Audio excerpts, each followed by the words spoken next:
रमाइदिने दुःख पर सारिदिने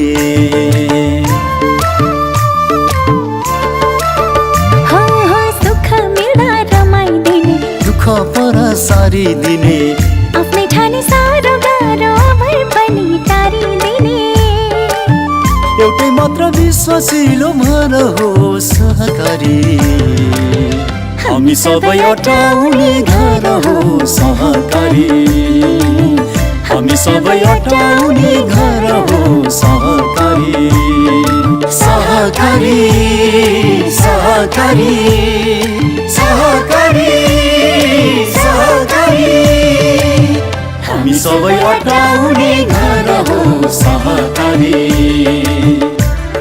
जनश्रमिक बचत तथा ऋण सहकारी संस्थाको 12औं साधारण सभा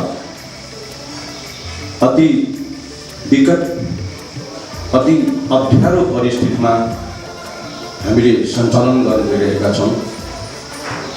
सम्भवतः यस्तो स्थिति भविष्यमा पनि नआओस् र योभन्दा पहिला पनि हामीले यस्तो अनुभूति गर्न परेको थिएन।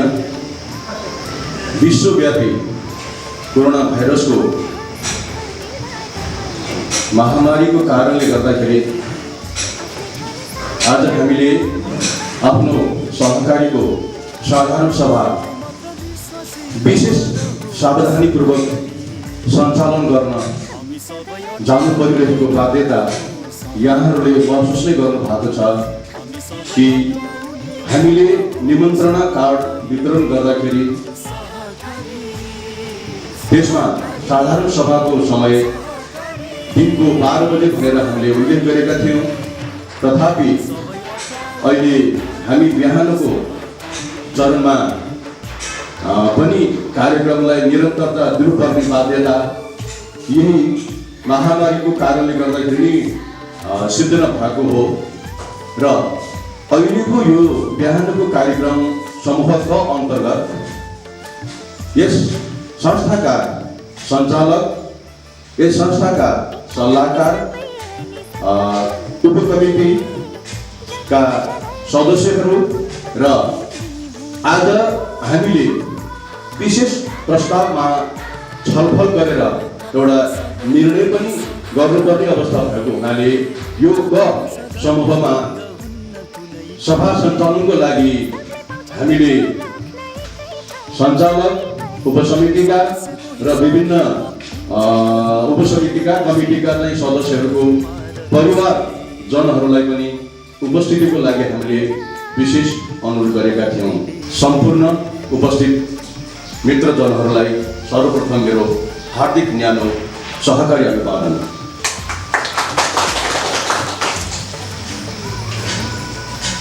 यो विश्वव्यापी कोरोना भाइरसको संक्रमणको कारणले गर्दाखेरि आज हामी यसरी एकदम आफ्नो सहकारीको साधारण सभा पनि लुकी छिपी जस्तो गर्नु परिरहेको अवस्था प्रति म सर्वप्रथम त संस्थाको तर्फबाट क्षमा याचना गर्न चाहन्छु।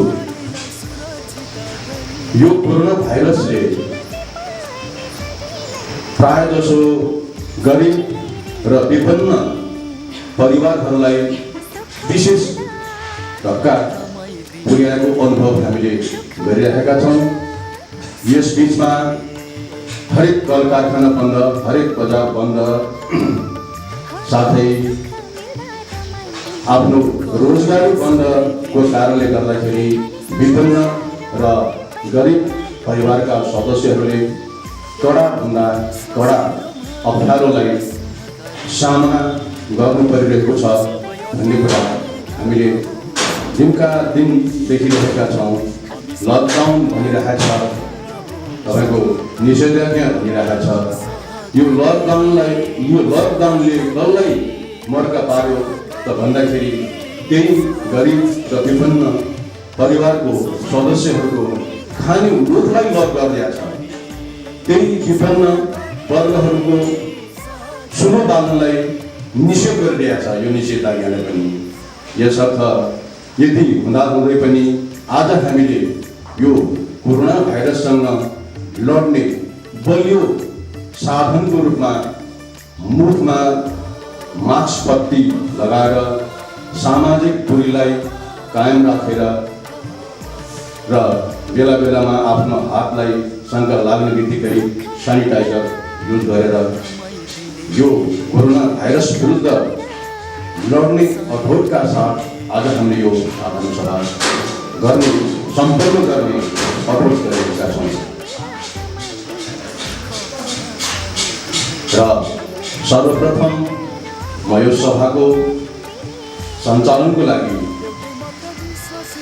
अध्यक्षता ग्रहण गरिदिनु हुनका लागि यसै जनश्रमिक बचत तथा ऋण सहकारी संस्थाका अध्यक्षज्यू श्री मोतीरत्न अमात्यज्यूलाई आसन ग्रहण गरिदिनु हुनका लागि म हार्दिक अनुरोध गर्दछु।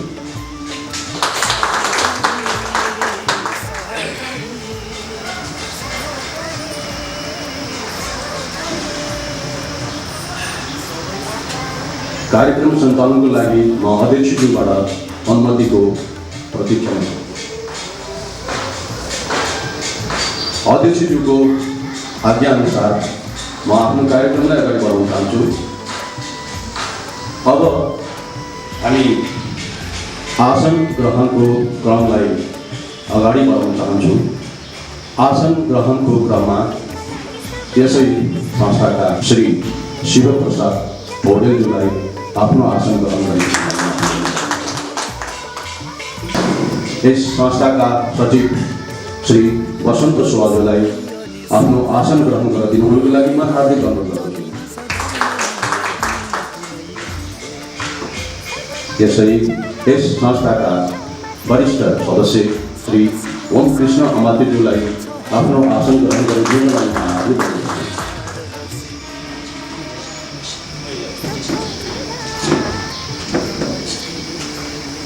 यसै यस संस्थाका कार्यकारी सदस्य श्री हीरा बहादुर शाहीज्यूलाई आफ्नो आसन ग्रहण गरिदिनुका लागि म हार्दिक अनुरोध गर्दछु। त्यसै लेखा समिति सदस्य श्री गर्नुदेव पाण्डेज्यूलाई पनि यथास्थानमा आफ्नो आसन ग्रहण गरिदिनु हुनुको लागि म हार्दिक अनुरोध गर्दछु। ऋण उपकमिटीका सदस्य श्री ज्ञानेन्द्र श्रेष्ठज्यूलाई पनि म आफ्नो आसन गरिदिनुको लागि म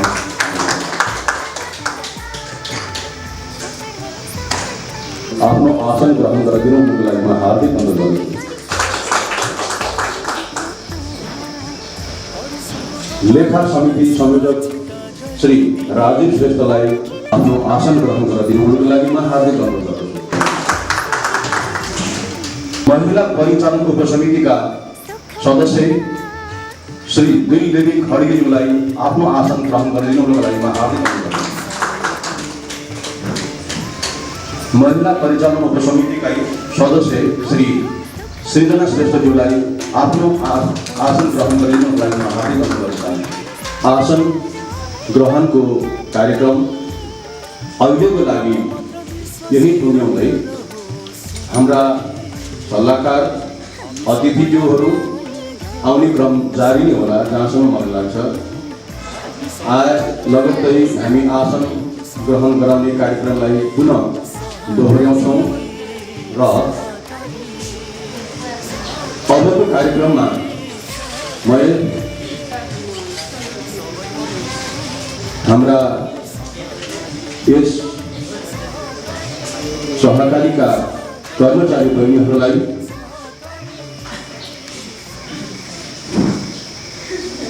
ब्याज वितरण गरिदिनु हुनुको लागि म अनुरोध गर्न चाहन्छु।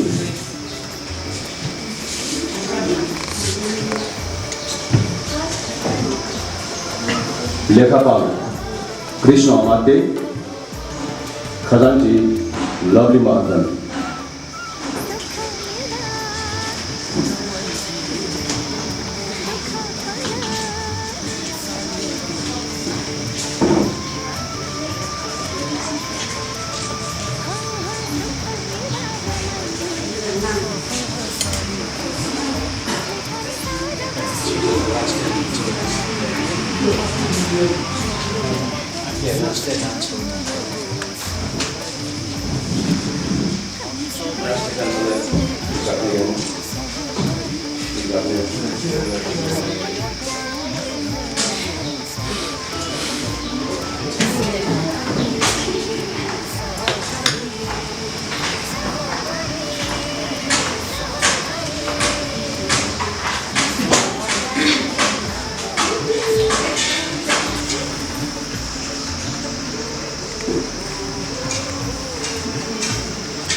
ब्याज वितरणको कार्यक्रम गर्दै हामी कार्यक्रम उद्घाटनको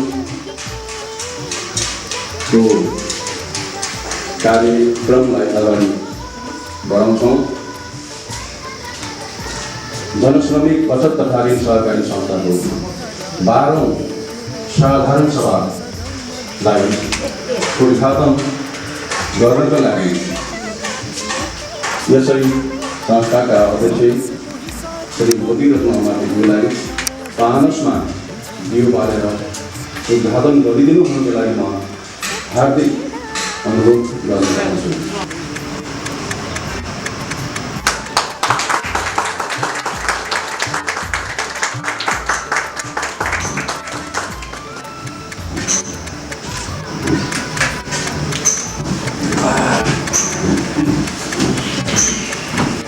देशको लागि यो समाजको लागि आफ्नो प्राण आहुति गर्ने हाम्रा अविस्मरणीय शहीदहरूप्रति हामी 1 मिनट मौन धारण गर्न चाहन्छौँ।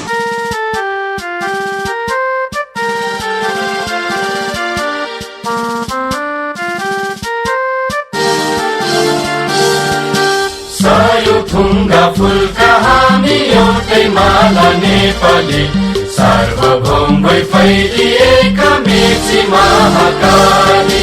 सायो थुङ्गा फुलका हामी एउटै माला नेपाली सार्वभौम भई फैलिएका मेची महाकाली। प्रकृतिका कोटि कोटि सम्पदाको आचल वीरहरूका राजधानी स्वतन्त्र अटल। ज्ञान भूमि शान्ति भूमि तराई पहाड हिमाल अखण्ड यो प्यारो हाम्रो मातृभूमि नेपाल। बहु जाति भाषा धर्म संस्कृति छन् विशाल अग्रगामी राष्ट्र हाम्रो जय जय नेपाल।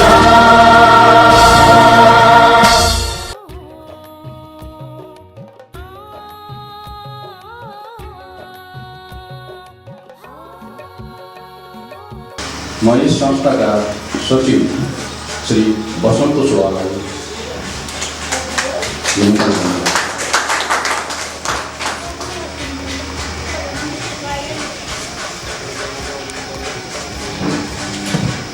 जनश्रमिक बचत तथा ऋण सहकारी संस्थाका अध्यक्षज्यू र 12औं साधारण सभाका सभापति श्री मोदी रत्न माथिज्यू,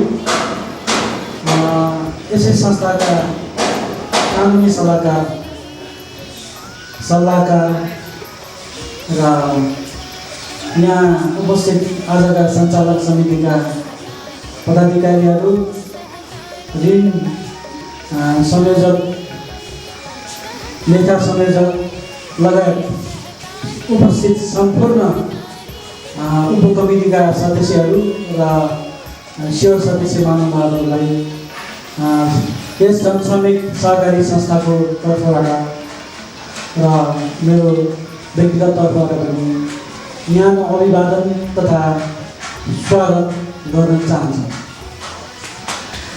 आज हामी विश्वव्यापी रूपमा फैलिएको कोरोना भाइरसको कारणले गर्दा हाम्रो 12औं वार्षिक साधारण सभा पनि त्यही हिसाबले 3 समूहमा विभाजन गरेर गर्न गइरहेका छौँ।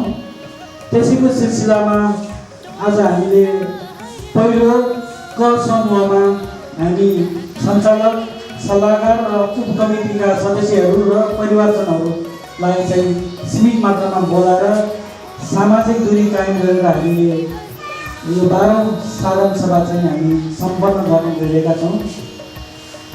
यस जनसमितिको 12औं साधारण सभा सम्पन्न गर्नको लागि यहाँ उपस्थित हुनुहुने सम्पूर्णमा पुनः स्वागत गर्न चाहन्छु। र अहिले नेपालमा पनि यो कोरोना भाइरसको कारणले गर्दाखेरि एउटा साह्रै जनमानसलाई साह्रै समस्या पारेको छ। अझ भनौँ भन्दा दैनिक रूपमा आफूले कमाएर गर्जो तार्न पर्ने परिवारलाई धेरै नै समस्या परेको छ। उनीहरूको हातमुख जोड्न पनि समस्या भइरहेको छ। त्यसैको सिलसिलामा हाम्रो जति पनि नेपाली दाजुभाइहरू विदेश गएका छन्, झन्डै 30-40 लाखको हाराहारीमा नेपाली दाजुभाइहरू स्वदेश फर्किने क्रममा छन्। त्यसरी स्वदेश फर्किँदाखेरि आउने बेरोजगार नेपालीहरूलाई हाम्रो सहकारीले कुनै योजना नयाँ योजनाहरू तर्जुमा गरेर सरकारलाई अझ उचाइमा लान सकिने किसिमले एउटा योजना चाहिँ तयार होस् भन्ने कुरामा म आजको यो 12औं साधारण सभामा राख्न चाहन्छु। र यसै सिलसिलामा हामीले जुन हिसाबले यो जनसमिति सहकारी आज 12औं साधारण सभा सम्पन्न गर्ने तर्खरमा छौँ, त्यो हिसाबले हामीले विभिन्न आरोह अवरोह पार गर्दै यो शिक्षामा आइपुगेका छौँ। र पनि जहाँसम्म लाग्छ हामीले सञ्चालक समितिले गर्नुपर्ने भूमिका र सदस्यहरूलाई हामीले जुन किसिमको सेवा दिनुपर्ने कुराहरू छ त्यो हामीले सकेसम्म दिइरहेका छौँ। अब हाम्रो यो जनसमिति बचत तथा ऋण सहकारी संस्थाले यस्तो एउटा अप्ठ्यारो परिस्थितिमा यस किसिमको एउटा चाहिँ भयावह अवस्थामा पनि आफ्नो सहकारीको कार्यलाई, आफ्नो सहकारीको कामलाई कसरी अगाडि बढाएर यो संस्थालाई नाफामा पुर्याउन सफल भएको छ भन्ने कुराको 1 वर्षको आर्थिक लेनादेनाको रिपोर्ट त्यस संस्थाका कोषाध्यक्ष राजमान श्रेष्ठ भएको नाताले त्यो रिपोर्ट म वाचन गरेर यहाँ समक्ष प्रस्तुत गर्न गइरहेको छु। हामी सहकारी कर्मीहरूलाई सरकारी स्तरबाट जुन हिसाबले सहयोग र सद्भाव हुनुपर्ने हो, बेला बेलामा हामी सहकारी कर्मीहरूलाई सरकारी तर्फबाट दिने नीति निर्देशन हामी सहकारीहरूको लागि प्रतिकूल नै महसुस हामीलाई भइरहेको अनुभूति भइरहेको छ। यो रिपोर्ट सुनाउनुभन्दा अगाडि भर्खरै सहकारीहरूले ऋण लगानी गर्दाखेरि, ऋण प्रवाह गर्दाखेरि पौने 15% अथवा 14.75% भन्दा बढी ब्याज लगाएर चाहिँ ऋण प्रवाह गर्न पाइँदैन भन्ने एउटा चाहिँ निर्देशन आएको छ। यो निर्देशनले सहकारी सञ्चालकहरूलाई नउठ्नु, नबस्नु, नटोक्नु, नलिनु भइरहेको अवस्था यहाँहरूलाई म जानकारी गराउन चाहन्छु। किन त भन्दाखेरि यो 14.75% भनेको सम्भवतः सबै जस्तो चाहिँ सहकारीहरूले 14%, 13%, अझ कोहीले त 15%मा चाहिँ बचत सङ्कलन गरेकै भइरहेको हुन्छ। र यो अवस्थामा आएर हामीले अब 14.75%मा ऋण लगानी गर्नु र तिनीहरूले चाहिँ बचत लिँदाखेरि चाहिँ 8% भन्दा बढी नलिनु भन्ने किसिमको चाहिँ आदेश सरकारी तर्फबाट अहिले आइरहेको छ। यस जनसमिति बचत तथा ऋण सहकारी संस्थाको सेयर पुँजी 2,59,44,300 रुपियाँ। यो भनेको गत वर्षको भन्दा 17.31%ले वृद्धि हो। यो तुलनात्मक भन्ने कोठामा तपाईँहरूले हेर्नु भएको होला, सबैको हातमा सम्भवतः यो बुकलेट छ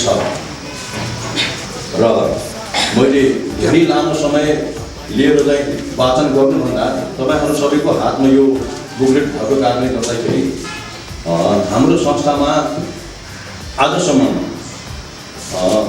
बचत रकम कति छ भन्दाखेरि 12,28,71,857 रुपियाँ हाम्रो बचत छ।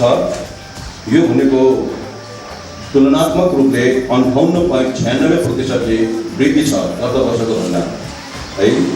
त्यस्तै आम्दानीतर्फ 2,16,94,998 रुपियाँ 87 पैसा आम्दानी गरेका छौँ। यो भनेको विगत वर्षको भन्दा 63.78%ले वृद्धि हो। त्यस्तै खर्चमा हामीले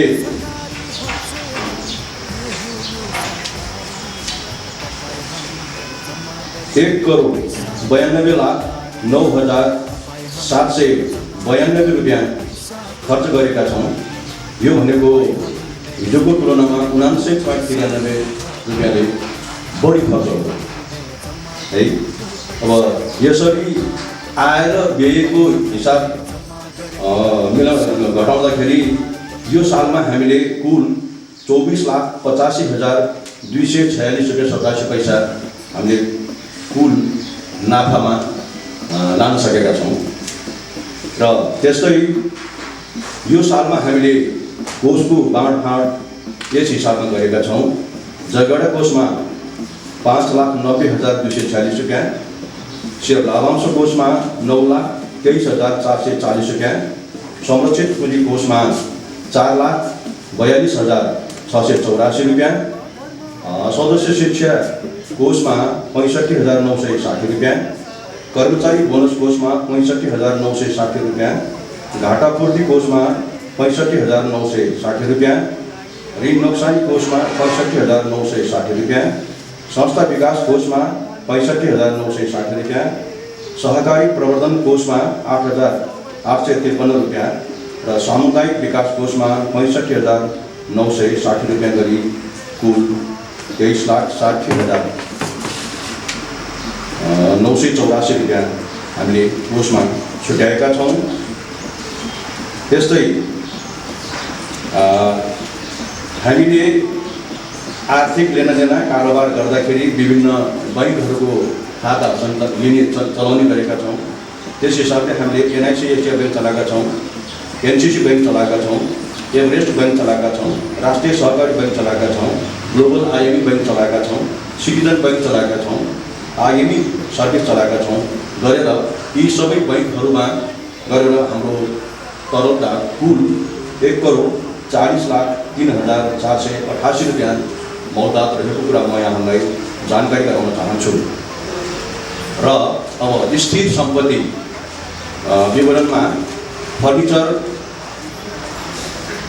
1,64,770 रुपियाँ, कार्यालय सामग्री 2,19,154 रुपियाँ, अन्य सामग्री 9,110 रुपियाँ, भवन 28,52,371 रुपियाँ, सभा भवन 31,19,110 रुपियाँ, जग्गा हामीसँग 1,46,64,550 रुपियाँ गरी कुल 2,10,29,066 रुपियाँको स्थिर सम्पत्ति रहेको म यहाँलाई जानकारी गराउन चाहन्छु। र यस विषयमा केही सुझाव जिज्ञासाहरू भएदेखि कृपया तपाईँहरूले लिखित रूपमा दिन सक्नुहुन्छ। यसलाई समय लिएर छलफल गरिरहँदाखेरि अब हाम्रो यो क सेसनबाट हामी ख ग ख रूपमा जानुपर्ने भएको हुनाले समय अलिकति चाहिँ अभावै होला भन्ने महसुस भएर यसलाई लिखित रूपमा सुझावहरू दिनुको लागि मैले अनुरोध गरेँ। अब अर्को कार्यक्रममा हामीले ऋण उपसमितिको वार्षिक रिपोर्ट यहाँहरू समक्ष प्रस्तुत गर्ने राखेका थियौँ। ऋण उपकमिटीका संयोजक श्री ओम कृष्ण अमात्यज्यू उहाँ आफ्नो शारीरिक अस्वस्थताको कारणले गर्दाखेरि यहाँहरूलाई झलकको मुख देखाएर उहाँ बिदा हुनुभयो। सम्भवतः उहाँको हस्पिटल कहीँ कतै जानुपर्ने जस्तो मैले अनुभूति गरेको छु। अब उहाँको अनुपस्थितिमा म कोषाध्यक्ष राजनाथ श्रेष्ठलाई यो उपसमितिको वार्षिक रिपोर्टमा यहाँसम्म प्रस्तुत गर्नको लागि अनुमति चाहन्छु। कुल ऋण लगानी भनेर मैले शीर्षक वाइज भन्न गइनँ। हामीले यो सालमा कुल कति ऋण लगानी गऱ्यौँ त भन्दाखेरि 10,34,19,886 रुपियाँ विभिन्न शीर्षकहरूमा हामीले चाहिँ ऋण प्रवाह गऱ्यौँ। 2,51,470 रुपियाँ ऋण प्रवाह गरेका छौँ र त्यो हिसाबले हामीले असुली तर्फ जम्मा कति असुल गर्न सक्यौँ त भन्दाखेरि त्यसमा टोटलमा देखाइन्छ। असुली क्षेत्रमा शैक्षिक अध्ययन कर्जामा 6 लाख रुपियाँ ऋण असुली गरिएको, स्वास्थ्य कर्जामा 1,03,227 रुपियाँ, वैदेशिक रोजगार कर्जामा 68,460 रुपियाँ, कृषि उत्पादन कर्जामा 5,74,384 रुपियाँ, व्यापार व्यवसाय कर्जामा 7,22,70,474 रुपियाँ, आवास कर्जामा 2,25,57,827 रुपियाँ, शेयर कर्जामा 87,342 रुपियाँ, व्यक्तिगत कर्जामा 27,64,816 रुपियाँ, बचतका आधारमा कर्जा मा 22 लाख रुपियाँ र छोटो अवधिको कर्जामा 59,000 रुपियाँ असुलेका छौँ। सम्बोधन गरिदिनु हुनुको लागि म यस संस्थाका अध्यक्ष श्री मोतीरत्न अमात्यज्यूलाई हार्दिक अनुरोध गर्न चाहन्छु।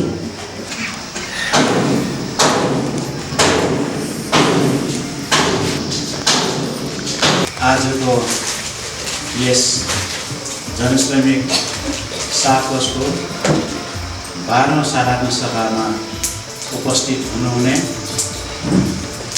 सञ्चालक समितिका सम्पूर्ण सदस्य साथीहरू, आदरणीय सल्लाहकार साथीहरू, विभिन्न उपकमिटीका साथीहरू लगायत अन्य जुन सञ्चालक, उपकमिटी, लेखा समिति र सल्लाहकार साथीहरूको परिवारजनहरूमा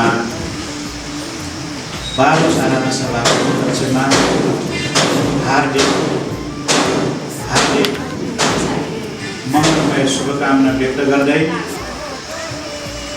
उपस्थित हुनुहुने सम्पूर्ण सदस्यज्यूहरूमा म सर्वप्रथम न्यानो अभिवादन गर्न चाहन्छु। कृपया स्वीकार गरिदिनु।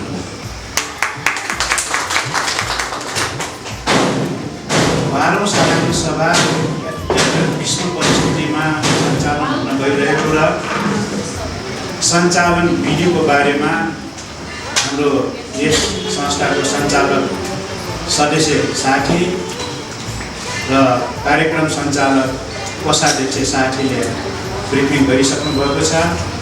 त्यतातिर म अन्य व्याख्या नगर्दै यो अध्यक्षको सम्बोधनमा मात्र के भन्न गइरहेको छु भनेदेखि सञ्चालक, लेखा, उपकमिटी, सल्लाहकारज्यूहरू र उहाँहरूको परिवारजनलाई मात्र यो समूहको संज्ञा दिई पहिलो प्रथम चरणमा साधारण सभा किन गरिरहेका छौँ भन्ने बारेमा परिसम्म म भन्न चाहन्छु।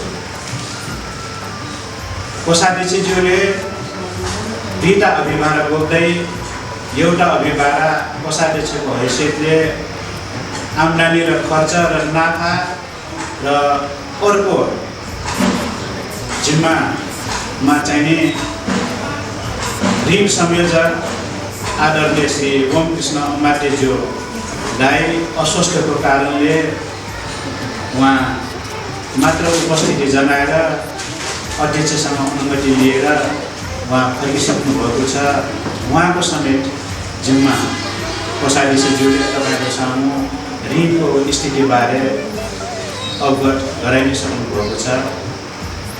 हाम्रो ओम कृष्ण उमातेज्यू विगत 3 महिनादेखि असाध्यै अस्वस्थ किसिमले बिरामी हुनुभएको थियो। भर्खरै मात्र हस्पिटलबाट डिस्चार्ज भइकन उहाँ अहिले बेड रेस्टमा हुनुहुन्छ र लामो समय हस्पिटलमा बसिआउनु भएको र बेड रेस्टमा किन हुनुहुन्छ भनेदेखि अझै पनि उहाँ स्वस्थ हुनुहुन्न। उहाँ दीर्घकालीन रोगीको शिकार बन्नुभएको छ र म यसै हकबाट के आशा व्यक्त गर्न चाहन्छु र उहाँको स्वास्थ्यलाई ध्यान दिइकन के शुभकामना व्यक्त गर्न चाहन्छु भनेदेखि उहाँ यस्तो बिरामीको अवस्थामा पनि यो 12औं साराको सभामा जुन उपस्थिति जनाइकन र आफ्नो जुन जिम्मा प्रतिवेदन पेश गर्ने अनुमति कोषाधीशज्यूलाई जुन दिएर जानुभएको छ।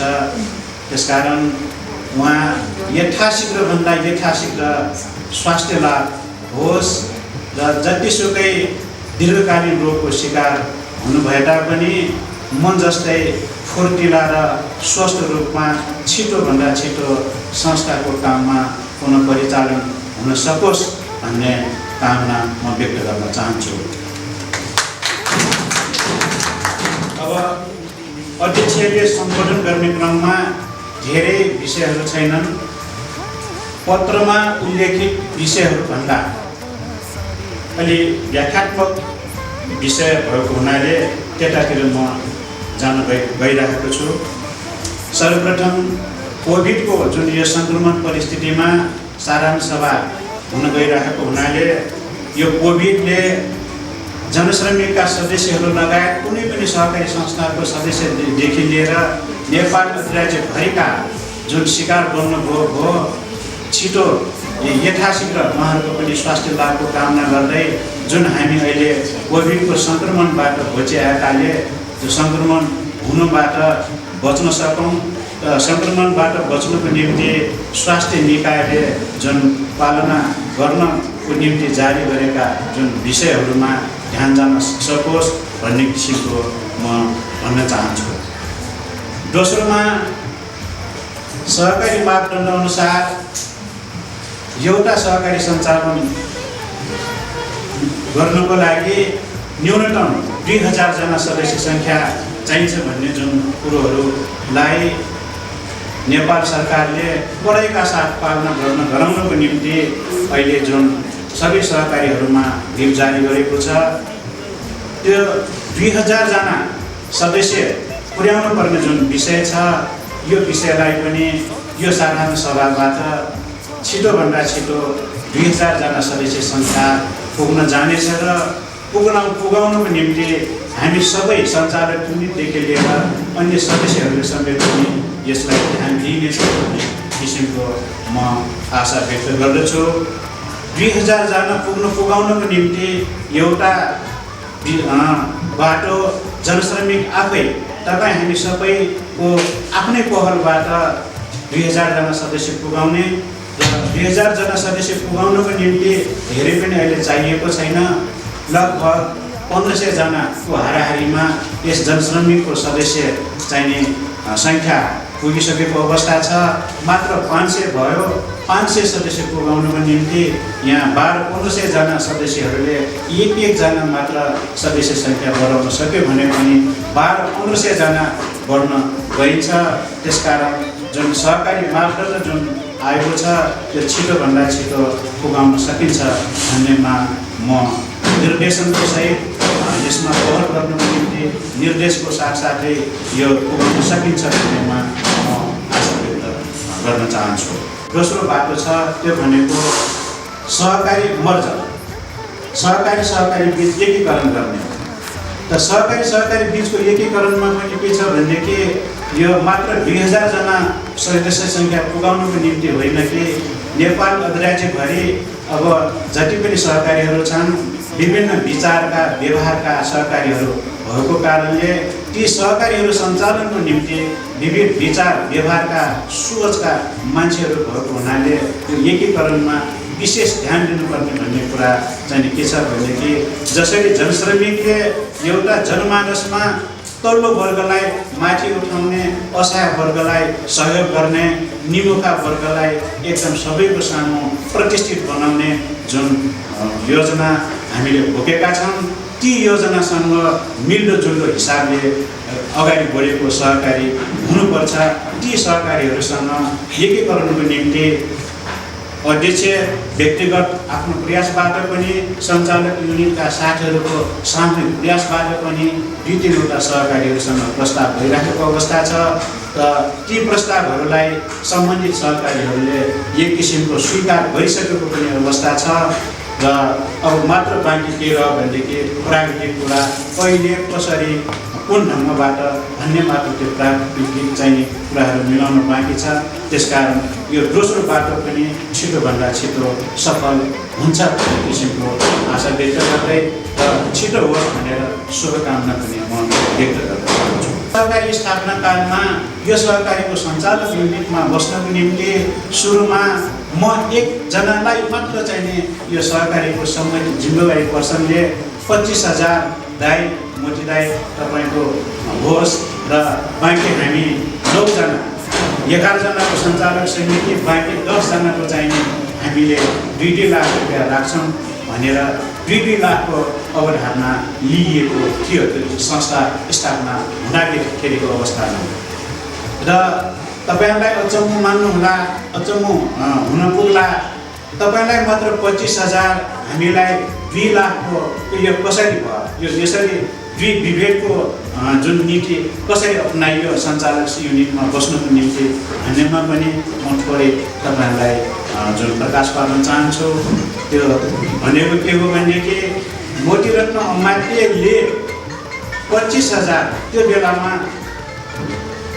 मेरो आफ्नो लागि धेरै ठुलो रकम थियो। किनभनेदेखि मैले थुप्रै साधारण सभाहरूमा बैठकहरूमा भनि नै सकेँ म कमाउनुको निम्ति मैले कहिल्यै पनि पैसा जोगाड गर्नुको निम्ति मैले कहिल्यै पनि आफ्नो भूमिका निर्वाह गरिनँ।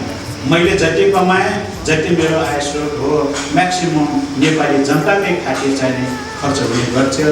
थोरै अंशको रूपमा मेरो परिवार बालबच्चा पाल्नको निम्ति खर्च हुन्थ्यो। त्यो जुन सम्बन्धित जनश्रमिक स्थापनाको निम्ति पहल गर्ने साथीहरूले त्यो मेरो मर्म, मेरो जुन कार्यदिशा बुझेको हुनाले मलाई शून्य रकममा सञ्चालक युनिटमा राख्नुभन्दा त्यो जुन उहाँले राखेको अनुपातमा अत्यन्त थोरै 25,000 रुपियाँ माग गर्नुभएको थियो। मैले त्यसलाई सहर्ष स्वीकारेर म सञ्चालकमा आएको थिएँ र म बाहेकका अन्य जुन 10 जना साथीहरू 2-2 लाख रुपियाँ राखेर चाहिँ यो सहकारीको सञ्चालक युनिटमा बसी आउनुभएको थियो। त्यो अहिले 12 वर्षमा हामी ती साथीहरूसँग सञ्चालक युनिटमा बसेर समय कार्य गर्दै आइरहेका छौँ। र 2-2 लाख पश्चात समय परिस्थिति सापेक्षता अनुसार त्यो 2 लाख रुपियाँ पनि जुन कमी हुन गयो सेवा पुँजी सङ्कलनको लागि या त जुन त्यो तत्कालीन अवस्थामा संस्था स्थापना गर्दा हामीले 34 लाख रुपियाँ बटुल्न सङ्कलन गर्न सफल भएका थियौँ। 34 लाख रुपियाँको अगाडि त्यो जुन आफ्नो 2 लाख रुपियाँ हालेर सञ्चालकमा बस्ने हैसियत आफैलाई हामी सञ्चालकले सबैलाई त्यो चाहिने यो अलि नमिल्दो किसिमको भयो कि भन्ने चाहिने हामीलाई महसुस भयो। र ती महसुस अनुसार हामीले 5 लाख रुपियाँ अब सञ्चालक युनिटमा बस्नको निम्ति अब हामीले त्यो जुन सेयर सदस्य त्यो रकम चाहिने वृद्धि गरौँ भन्ने किसिमको सामूहिक छलफल र सामूहिक नै निर्णय सर्वसम्मतले पारित हुन पुग्यो। र 5 लाख रुपियाँ चाहिने त्यो जुन सञ्चालक सदस्य हुनुको निम्ति सेयर जुन रकम पुर्याउने काम भयो। र 5 लाख पुर्याउनको निम्ति तत्कालीन अवस्थामा अब म लगायत धेरै साथीहरूलाई गाह्रो पनि भयो। सुरुमा मलाई गाह्रो भयो र 5 लाख पुर्याउनको निम्ति अन्य साथीहरूलाई पनि गाह्रो भयो। तर अध्यक्षको हैसियतले मैले त्यसो हो भनेदेखि संस्थाले नै सहुलियत ऋण दिउँ र संस्थाले एक किसिमको चाहिँ यो जुन कम्तीमा 1 वर्षदेखि 2 वर्षसम्मको ऋण चुक्ता त्यो जुन सेवा वृद्धि गरिएको रकमको चुक्ता गर्ने म्याद दिउँ भन्ने किसिमको सर्वसम्मत निर्णय भएको कारणले 2 वर्षको बिचमा म लगायत अन्य 10 जना साथीहरूले 5-5 लाख रुपियाँ पुगाउनको निम्ति बाँकी रकम ऋण सुविधा लिएर हामीले 2 वर्षको बिचमा 5 लाख पुर्यायौँ। त्यो भनेको 9 वर्ष भयो। अब 9 वर्षको बिचमा संस्थामा यति पुँजी वृद्धि भयो, यति सदस्य सङ्ख्याहरू बढ्दै गयो, एकदम हामीलाई एकदम खुसीको विषय बन्नुभयो। त अहिले कोषाध्यक्षले जुन प्रतिवेदनमा पेश गर्नुभएको अनुसार, उल्लेख गर्नुभएको अनुसार, उहाँले वाचन गर्नुभएको अनुसार हामीसँग 12 देखि 15 करोड रुपियाँ तपाईँहरू हामीबाट सङ्कलन भएर यो संस्था चलिआएको अवस्था छ। 12 देखि 15 करोडमा कसैको 500 रुपियाँ होला, कसैको 5000 होला, कसैको 5 लाख होला र कसैको 1 करोडभन्दा बढी रकम पनि अब हामी सञ्चालकहरूलाई विश्वास गरेर सदस्यदेखि लिएर सञ्चालक विभिन्न उपकमिटीका सदस्यहरूले यो संस्था चलाउनको निम्ति अहिले यहाँ बचत गरेको अवस्था छ। सञ्चालकहरूलाई सम्पूर्ण अन्य जुन सदस्यहरूले समेत विश्वास गरिआएको कारणले अब हामी सञ्चालकहरूको मात्र सेवा पुँजी 5-5 लाख हो। हामी सञ्चालक अहिले यहाँ यो जुन चुस्त सञ्चालक कमिटी हुनुपर्छ भन्ने हिसाबले जुन हामीले 11 जनाको कमिटीलाई अहिले 7 जनाकोमा परिणत गरेका छौँ र अन्य उपकमिटीहरू पनि हामीले बढाउँदै आएको अवस्था छ भने ती उपकमिटी सञ्चालकहरूको मात्र 2 लाखदेखि 5 लाखसम्मको सेवा पुँजी होइन। अब यो सहकारीमा सामान्य सदस्यहरू समेतको पनि अब के छ भनेदेखि 5-5 लाख सेयर सदस्य के रकम पुगिसकेको अवस्था छ। म तपाईँहरूलाई जानकारी गराउन चाहन्छु भने त्यो 12-15 करोडको चाहिँ नेतृत्व गर्ने, 12-15 करोडको संरक्षण गर्ने हैसियत हामीमा हुन जान्छ।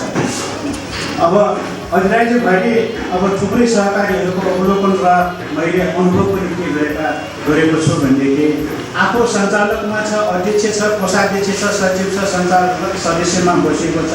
सेवा पुँजी आफ्नो कति त भन्दाखेरि म्याक्सिमम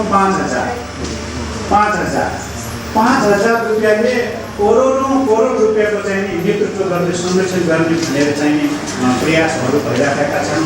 त्यसकारण त यस्तो प्रयासमा फेरि विकृति के पनि आइरहेको छ भनेदेखि अब करोडौँ अरबौँ रुपियाँ भयो भनेदेखि त्यो जुन सञ्चालकबाट अब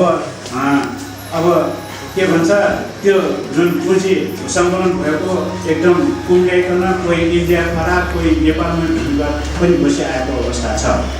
त्यसकारण अब यो जुन अब सानो पुँजी आफ्नो चाहिँ सानो पुँजीले अब सदस्यहरूको चाहिँ करोडौँ अरबौँ रुपियाँको चाहिँ अब जिम्मा लिन सक्ने किसिमको हैसियत चाहिँ हुँदैन भनेर जनश्रमिकको अध्यक्षको हैसियतले सञ्चालक र विभिन्न सभाहरूमा राख्दै आएको यी कुरोमा तपाईँहरू समक्ष निर्णय चाहिँ पेश गर्न चाहन्छु।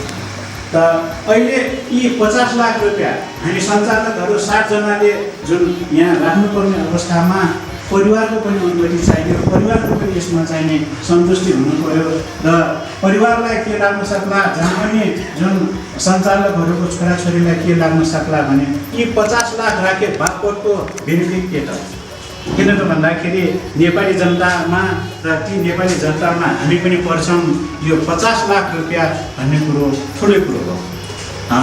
किन त भन्दाखेरि 50 लाख रुपियाँ कि त व्यापार गर्दै आएका साथीहरूले राख्न सक्नुहोला, कि त अन्य त्यही खालको चाहिँ आय स्रोत भएकाहरूले राख्न सक्ला। सामान्य जागिर खाँदै आएका र सामान्य सानातिना पोसाक सञ्चालन गरिँदै आएका साथीहरूबाट त्यो असम्भव छ। त त्यसकारण अध्यक्षको हैसियतले म के भन्न चाहन्छु भनेदेखि जनश्रमिकले असम्भव कुरोलाई नै सम्भव बनाउन सक्यो भने नै मात्र जनश्रमिक हुन जान्छ। सम्भव कुरो त सामान्यले गर्ने हो, सकिलो कुरो त सामान्यले गर्ने हो। भन्ने कि जनश्रमिकले असम्भव कुरो हुने गाह्रो कुरोलाई अप्ठ्यारो कुरोलाई एकदम सठ्यारोमा पर्ने सकिनेमा बनाउने सफलतामा पुर्याउने गर्न सकिने भन्ने मात्र हामी सञ्चालकहरूलाई र तपाईँहरू अन्य सदस्यहरूलाई समेत पनि सिङ्गो रूपमा भन्नुपर्दा सिङ्गो जनश्रमिक संस्थालाई नै अनि जनमानसले विश्वास गर्न सक्ने हुन्छ। त्यसकारण हामीले बेला बेलामा यो जुन सञ्चालकहरूको जुन सेयर पुँजीलाई एकदम वृद्धि गर्नुपर्छ भन्ने कुरा यो यस कारणले चाहिँ नि हामीले ल्याएका हौँ। यसमा परिवारजनलाई आश्चर्य पर्न सक्ला, अन्य साथीहरूमा पनि सुरुमा त आश्चर्य नै भएको थियो। हामीले 1 दर्जनपल्टभन्दा बढी छलफल गरिसकेपछिको अवस्थामा अब हामी सञ्चालक कम्तीमा यो विषयमा चाहिँ सर्वसम्मत भएका छौँ। त यसबाट बेनिफिट भनेको के हो, यसबाट उपलब्धि भनेको के हो भनेदेखि नम्बर 1 यो जसरी जनश्रमिकबाट या अन्य सहकारी या अन्य बैङ्कमा ऋण लिन जाँदाखेरि ढिटो चाहिँ चाहियो, कर्ज सुरक्षण बापत घर चाहियो, जग्गा चाहियो, या त आफ्नो खातामा पैसा हुनु पर्यो या त आफ्नो खातामा सेयर हुनु पर्यो भने जस्तै अब हामीले के नीति अपनाउन खोजेका छौँ भनेदेखि आफ्नो कोड सुरक्षा गर्नको निम्ति जसरी जुन कर्ज सुरक्षणको निम्ति ढिटो चाहिन्छ, आफ्नो कोड सुरक्षा गर्नको निम्ति यो जुन कोड सुरक्षण बापतको यो 50 लाख रुपियाँ ढिटो हो भनेर हामीले यो अब कुरो चाहिँ नि यसरी अगाडि बढेका छौँ। यद्यपि यो जुन बुकलेटमा तपाईँको पढ्नुभयो होला या त नपढेको हो भने पनि सेयर पुँजीको रूपमा मात्र भनेका छौँ। सेयर पुँजीको रूपमा मात्र भन्दाखेरि अब नेपालमा जनश्रमिक नै मात्रै सहकारी हो र या 50 लाख रुपियाँ हालेर चाहिँ सञ्चालकमा जानको निम्ति भन्ने किसिमको चाहिँ अब हुनेछ। त्यसकारण यसलाई के भन्न खोज्यौँ भनेदेखि हामीले ढिटोको रूपमा आफ्नो कोड कायमी राखिराख्नको निम्ति कोड रहँदासम्मको निम्ति हुनुपर्ने, जसरी जुन आफूले लिएको ऋण चुक्ता नहुँदासम्ममा ढिटो चाहिँ सुरक्षण बापत घर बुझाउँछन्, जग्गा बुझाउँछन् भने जस्तै आफ्नो कोड सुरक्षणको निम्ति हामीले यो 50 लाख रुपियाँ यहाँ बुझाउनुपर्छ भन्ने किसिमको चाहिँ हामीले भनेका छौँ। त्यसकारण यो कुरोलाई पनि परिवारजनले बुझोस् भनेर मैले आफ्नो भनाइ चाहिँ राखेँ।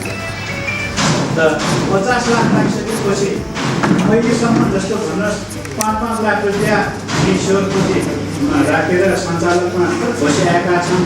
हामीले यो संस्थाबाट कुनै बेनिफिट तपाईँहरूले भन्दा 5 रुपियाँ पनि बढी हामीले बेनिफिट दिएका छैन अहिलेसम्म।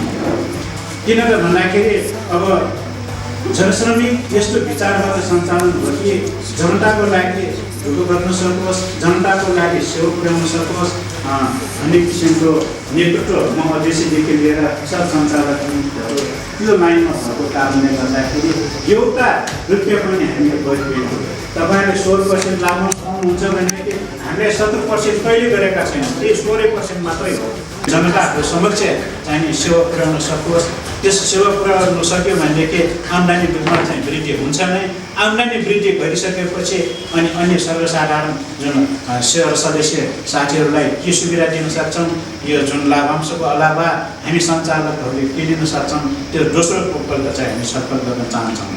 त अहिले मात्र चाहिँ के स्वीकार गरिदिनु पऱ्यो भनेदेखि 50 लाख बराबरको चाहिँ यो आफ्नो सेयर पुँजी वृद्धि गर्ने भन्ने किसिमको स्वीकार गरिदिनु पऱ्यो भन्ने किसिमको मैले राखिसकेपछि नबुझ्दासम्म धेरैपल्ट छलफल भयो। बुझिसकेपछि निर्णय त तपाईँहरूको सामु यो समूहको जुन साधारण सभामा उपस्थित हुने जुन तपाईँहरूसम्म यो चाहिँ मैले पेस गरेँ। अब यो 50 लाखको बारेमा अरू म के भन्न चाहन्छु भनेदेखि आफ्नो कोड छँदासम्म मात्रै यो यहाँ ढिटोको रूपमा राखेको छ। आफ्नो कोड छैन, आफू सञ्चालकमा बस्न रोगको कारणले, समयको कारणले असम्भव यदि हुनुभयो भनेदेखि त्यो सरासर चाहिँ फिर्ता दिन सक्नुहुन्छ। त यसरी फिर्ता त 5 लाख पनि फिर्ता दिँदै आएको हो, 2 लाखभन्दा पनि फिर्ता दिँदै आएको, त्यही हिसाबले 50 लाख पनि सरसम्मान चाहिँ फिर्ता दिन्छ। यसमा चाहिँ ढुक्क हुँदैन।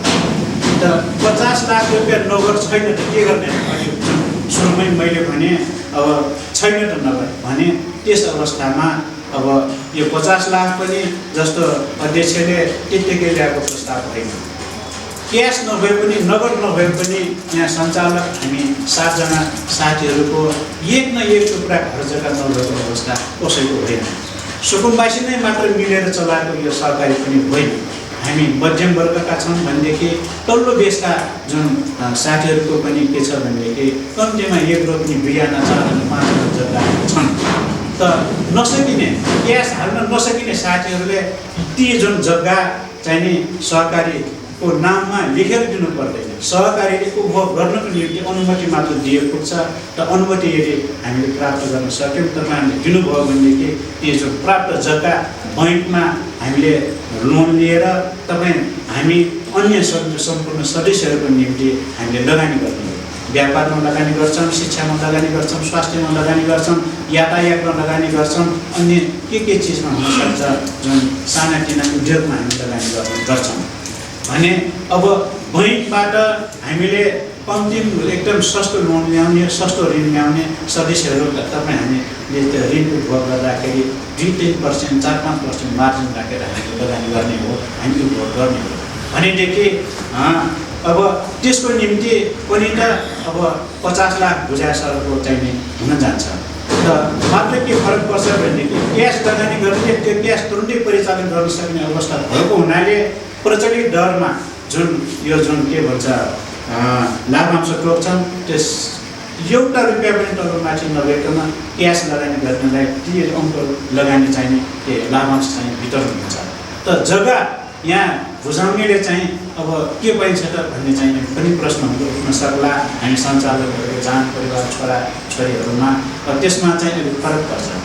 एक त त्यो जग्गा बैङ्कले स्वीकारेको हुनु पर्यो। दुई अर्थमा एउटा 50 लाखै आउने खालको हो कि होइन एउटा अर्थ, अर्को अर्थमा चाहिँ नि अब हामीले यहाँ जनश्रमिकमा जस्तो नेपाल अधिराज्यभरिको कुनै पनि सहकारी छ भने एउटा बताउनुहोस्, बैङ्क छ भने एउटा बताउनुहोस्। हामी सञ्चालक युनिटलाई, अध्यक्षलाई छिटो छरिटो दरमा हिसाबले चाहिँ नि लोन प्राप्त गर्न सकिने अन्य संस्था छैन। यहाँ कोषाध्यक्षज्यूले आफ्नो यो तपाईँले पढ्नुभयो भनेदेखि या पढिसक्नुभयो भनेदेखि यो विषय पनि उल्लेख गर्नुभएको छ। उहाँले जनश्रमिक नै हो, बस छिटोभन्दा छिटो लोन निवेदन दिएको 1 हप्ता बढीमा नभए भोलिपल्ट पर्सिपल्ट या त भिडाको दिन छ भनेदेखि 1 दिन ढिलो हुनसक्छ। मालको कार्य बन्द हो भनेदेखि 1 दिन ढिलो हुनसक्छ। नभए हामीले महिनौ दिन भिटाएको कहीँ पनि छैन। यति छिटो छ। त यहाँ तपाईँहरूले या त हामीले बुझाएको जग्गा बैङ्कमा राख्दा त महिनौ दिन लाग्न सक्छ भने महिनौ दिन लाग्दाखेरि त त्यो जुन दिन सक्ने लाभांशमा त तलमाथि त हुनै पर्यो। त्यसकारण यति मात्र फरक हो। अब कति प्रतिशतले लाभांश दिन सकिन्छ भन्ने किसिमको चाहिँ यहाँ छलफल चलिरहेको अवस्था छ। घर बुझाउने, जग्गा बुझाउनेले ढुक्क के हुनुहोस् भनेदेखि हामीले बुझाएका जग्गाहरू सञ्चालकमा बस्नको निम्ति बुझाएका घरहरू कहिल्यै पनि नष्ट हुँदैन। यदि नष्ट गर्ने किसिमको कसैको हामी सञ्चालकहरूको सोच आएको छ भने सबभन्दा पहिलो खबरदारी अध्यक्षबाट हुनेछ। लगायत म के विश्वास गर्छु भनेदेखि सञ्चालक अन्य बाँकी 6 जना साथीहरू हुनुहुन्छ भनेदेखि अब त्यो भाँसिने चिज होइन, सही सलामत हुने हो। त अलिकति त्यो जग्गा बुझाउनेले अब लाभांशमा र नगद बुझाउनेले पाउने लाभांशमा अलिकति फरक किन पनि हुन्छ भनेदेखि अब जग्गा बुझाएर मानिलिनुहोस् आफ्नो अब मैले नै जग्गा बुझाएँ, त्यो जग्गा बुझाए बापतको जनश्रमिकलाई त्यो जग्गा ढाने जनश्रमिक भनेर मैले बुझाउनु पर्दैन। त्यो जग्गा ढाने म वा मेरो मिसेस या मेरो छोराको कसको नाममा छ के भन्छ उहाँहरूकै नाममा हुनेछ। त्यो जग्गा मात्र ऋणीको रूपमा बैङ्कमा जाँदाखेरि ऋणी आफू बनिनु पर्यो। सकिन्छ त्यो ऋण चुक्ता गर्नको निम्ति आफैले तिर्नुहोस्, बैङ्कमा ब्याज आफैले तिर्नुहोस्, तिर्दै जानुहोस् भने नगद बुझाए सरको लाभांश पाउनुहुनेछ।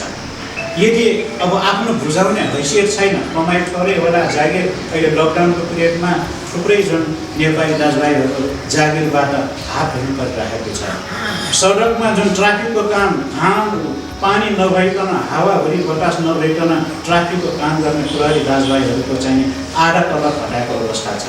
थुप्रै सहकारीहरूले बैङ्कहरूमा चाहिने पनि यो जुन आधा तलब गरेको अवस्था छ। तर त्यो एकदम अपराध हो।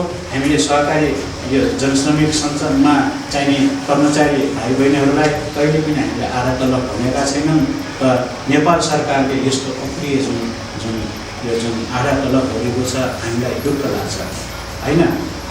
भनेदेखि यस्तो अवस्थामा कसरी त्यो बैङ्कको ब्याज तिर्ने त? म आफू जुन सञ्चालकमा रहनुको निम्ति मैले बुझाएका घरमा साथीहरू सञ्चालकमा रहनुको निम्ति नगर छैन, घर बुझाएको बापतमा कसरी ब्याज तिर्ने, कसरी साँझ तिर्ने भने त्यस्तो अवस्थामा यो जनश्रमिकले नै यही संस्थाले नै ब्याज बुझाइन्छ, साँझ तिरिन्छ भने त अब मात्र त्यो जग्गा ढिटोको रूपमा रहने भयो। मैले त्यसको प्रतिफल के गर्नु, मैले किन खोज्नु पऱ्यो?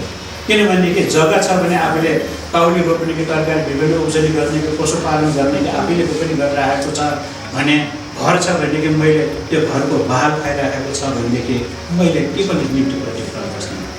आफू कर्ज झिकको सुरेसन भने जस्तै पोहोर सुरेसनको निम्ति बुझाएको घरमा त आफ्नो पोहोर सकिने बित्तिकै सही सलामत फर्किने जुन घर जग्गामा के को प्रतिफल खोज्नु र पनि हामी सञ्चालक अध्यक्षदेखि लिएर जुन अन्य सञ्चालक युनिटमा बसिरहनुभएका साथीहरू निर्दयी, हिजो पनि थिएन, आज पनि छैन, भोलि पनि बन्ने छैन। ब्याज बुझाउने सहकारी हो, साँगो बुझाउने सहकारी हो, तै पनि जग्गा उपभोग गर्नु जे बापत, घर उपभोग गर्नु जे बापतको हामी हातलाई शून्य बनाउँदैन। कति दिन्छौँ हामी छलफल गर्छौँ, हामी टुङ्ग्याउँछौँ। त्यो छलफल हामी एकदम आँखा चिम्लेर टुङ्ग्याउँदैनौँ, आँखा चिम्लेर चाहिँ हामी अहिले नै के भन्छ यति दिन्छौँ हामी भन्दैनौँ, तर उचित सन्तुष्टिको हिसाबले हामी दिन्छौँ। के को आधारमा भनेपछि ती जग्गा घर उपभोग गरे बापतको आम्दानी कुन ढङ्गको आयो त? सबैको जग्गाको 50 लाख रुपियाँ नआउनु सक्छ, 10 लाख मात्र आउनु सक्छ, 20 लाख मात्र आउनु सक्छ। तपाईँहरूलाई म के पनि अवगत गराउन चाहन्छु भनेदेखि हामीले भर्खरै 6 करोड तिरेर यो जनश्रमिकले लगानी गरेर लिएको जग्गा बैङ्कमा हाल्दा जम्मा 1 करोड नब्बे पैसा जम्मा 1 करोड पायौँ। हाम्रो श्री सम्पत्ति छ 6 करोडको बैङ्कमा हालेको, त्यसको ढिटो हाल्दा जम्मा 1 करोडको मात्र छ। कारण के देखायो भनेदेखि भर्खर किनेको नयाँ लालपुर्जाबाट हामीले तपाईँहरूको 20 करोड भने पनि हाम्रो अति न्यून मूल्याङ्कन हुन्छ।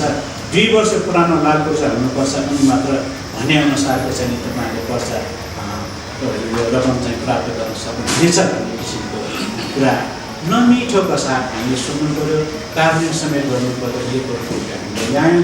तपाईँ जस्तै अन्य यी संस्थाका सदस्यहरूलाई हामीले दियौँ।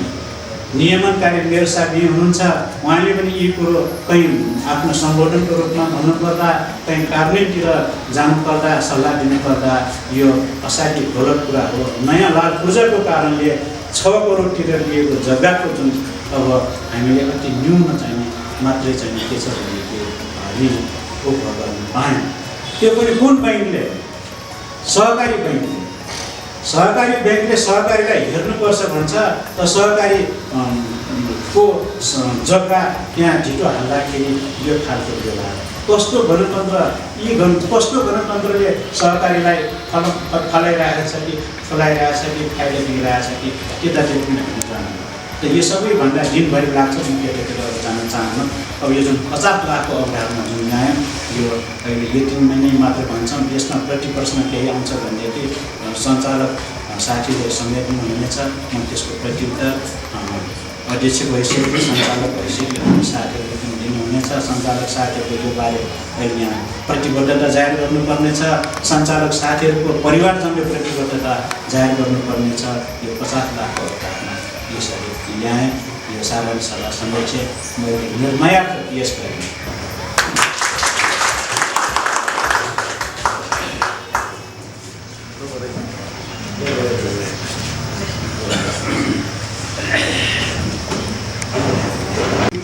व्याख्यासहित आफ्नो भनाइ राखेर भर्खरै बिदा हुनुभयो। अवश्य पनि उहाँले राख्नुभएका 4 उदाहरणमध्ये जुन सहकारीले 2000 जना सदस्यहरू पुर्याउनै पर्ने एउटा बाध्यात्मक स्थितिलाई अहिले कडाइका साथ लागू गर्ने भन्ने कुरा छ। त्यसमा अर्को कुरा पनि के छ त भन्दाखेरि एकजना सदस्य एउटा सहकारीमा भन्दा अर्को सहकारीमा चाहिँ सदस्य हुन पाउने छैन। यदि त्यसरी सदस्य भएको पाइएमा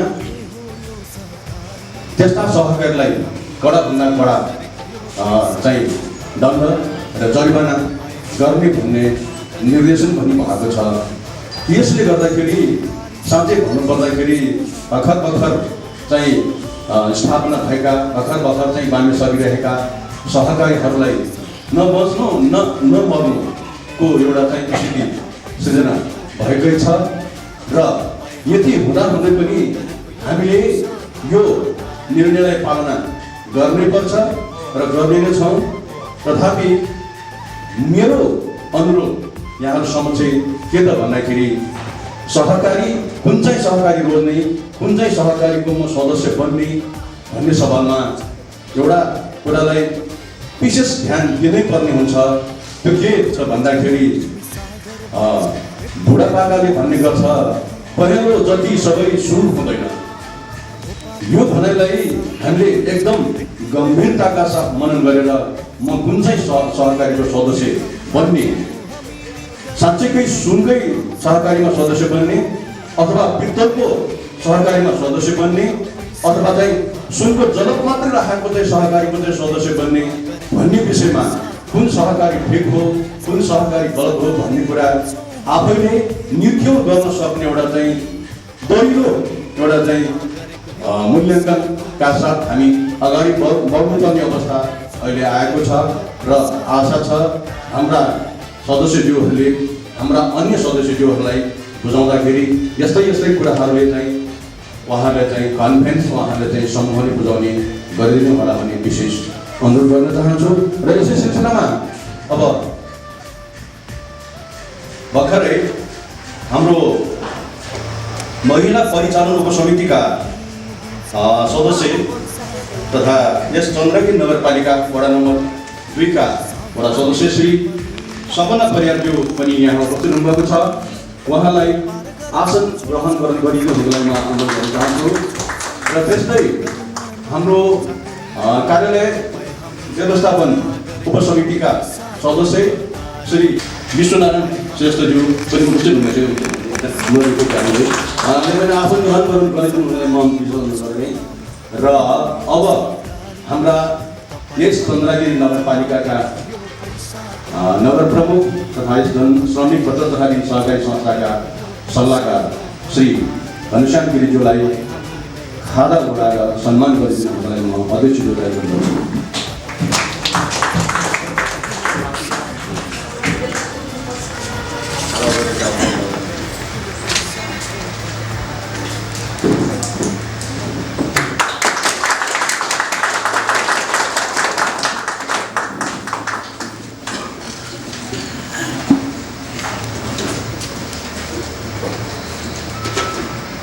अध्यक्षज्यूको सम्बोधन भाषणमा उल्लेखित केही कुराहरू मलाई पनि भन्न मन लागिरहेको थियो, तर समय अलिकति कमै छ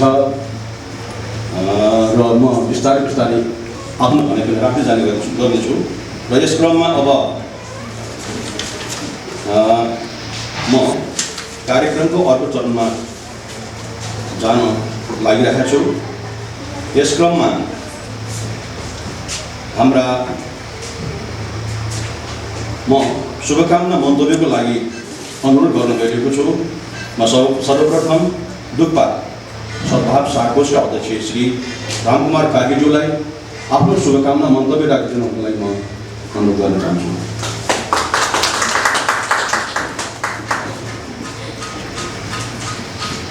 यस जनश्रमिक बचत तथा ऋण सहकारी संस्थाको 12औं साधारण सभाका अध्यक्षज्यू, प्रमुख अतिथि तथा यस सहकारीका सल्लाहकार तथा यस चन्द्रगिरी नगरपालिकाका मेयरज्यू घनश्याम शर्मा गिरिज्यूलाई, यस सहकारी संस्थाका सदस्यहरू, विभिन्न पदाधिकारीज्यूहरू लगायत विभिन्न परिवारका सदस्यज्यूहरूमा म दुपा सदन बचत तथा ऋण सहकारी संस्थाको तर्फबाट यहाँहरू सबैलाई सहकारी अभिवादन व्यक्त गर्छु। आजको यस कोभिड-19 को एउटा जुन प्रकोप छ विश्वव्यापी रूपमा, यस्तो परिवेशमा तपाईँ हामी नेपालीहरू जुन ढङ्गले एउटा प्रताडित हुनु परिरहेको छ, यस्तो परिवेशमा यस संस्थाले जुन आफ्नो 12औं साधारण सभा चुनौतीपूर्ण परिवेशको बिचबाट जसरी एउटा सम्पन्न गर्न गइरहेको छ, यो आफैमा एउटा गौरवको विषय हो। त आम सरकारीहरूको लागि पनि यो एउटा शिक्षाको बाटो हो भन्ने लाग्दछ। र सँगसँगै अहिले मैले यो परिवेशमा अध्यक्षज्यूबाट केही नयाँ प्रस्तावनाहरू प्रस्तुत गर्नुभयो। त्यो पक्कै पनि केही चुनौतीपूर्ण तर सहकारी क्षेत्रमा नयाँ एउटा आयामको रूपमा यसले पक्कै पनि एउटा विशेष महत्त्व राख्नेछ। र यो प्रस्तावलाई आम सञ्चालक समितिका सदस्यज्यूहरू, परिवारका सदस्यज्यूहरू लगायतले एउटा सहकारीलाई विकृत दिशातिरबाट बचाउनको लागि पनि सहर्ष अनुमोदन गरिदिनु हुनेछ। र एउटा सहकारीमा क्षेत्रमा नेपालमै जुन खालले एउटा जनश्रमिक बचत खाता ऋण सहकारी संस्थाले एउटा नयाँ प्रस्तावना प्रस्तुत गरेको म आफूलाई अनुभूति भएको छ। सायद मेरो आफ्नो चाहिँ जानकारीबाट योभन्दा पहिला कुनै पनि सहकारीहरूले यो खालका प्रस्तावनाहरू ल्याएको म आफूलाई अनुभूति छैन। त्यो भनेको पक्कै पनि आम जनताको जुन यो संस्थाप्रतिको दायित्व छ, त्यो दायित्वलाई होइन अध्यक्षज्यूले भन्नुभयो आफ्नो पदको सुरक्षाको लागि पनि 50 लाखको चाहिँ एउटा सेयर पुँजी वृद्धि गर्न जुन एउटा प्रस्तावना राख्नुभएको छ, त्यसमा मात्रै अन्तर्निहित छ भन्ने लाग्दैन। आम जनविश्वासको लागि पनि त्यसको एउटा दायित्वबोधको प्रतिबिम्ब हो भन्ने कुरो पुष्टि हुन्छ र यसले आफैमा एउटा ठुलो आत्मगौरव प्रस्तुत गर्नेछ। त्यसैले आम रूपमा यो परिवेशमा, यस्तो चुनौतीपूर्ण परिवेशमा पनि यो सहकारीले जसरी एउटा फाइदाको रूपमा, मुनाफाको रूपमा चाहिँ जुन आर्जन गर्न सकेको देखिएको छ, यसमा निरन्तर रूपमा यस संस्थामा क्रियाशील हुनुहुने सञ्चालक समिति, विभिन्न उपसमितिका सदस्यज्यूहरूको जुन एउटा जुझारु प्रयासले मात्रै यो बिन्दुमा सहकारी आज आउन सकेको छ भन्ने लाग्छ। यो कोभिड-19 को कारणले गर्दाखेरि आम आर्थिक क्षेत्र तहस नहस भइरहेको अवस्थामा यो सहकारीले जुन खालका एउटा आफ्नो मुनाफाका पक्षहरू पनि एउटा हासिल गर्न सफल भएको छ, त्यसले गर्दाखेरि पनि यसको सम्पूर्ण टिममा जुन एउटा ऊर्जा छ, जुन स्पिड छ, यसलाई आगामी दिनमा अझै तीव्र गतिमा पैदा होस् भन्ने एउटा शुभकामना व्यक्त गर्दै यो सहकारीको 12औं साधारण सभा लगायत यसको उत्तर प्रगतिको लागि हार्दिक चाहिँ शुभकामना व्यक्त गर्छु। हवस्, धन्यवाद।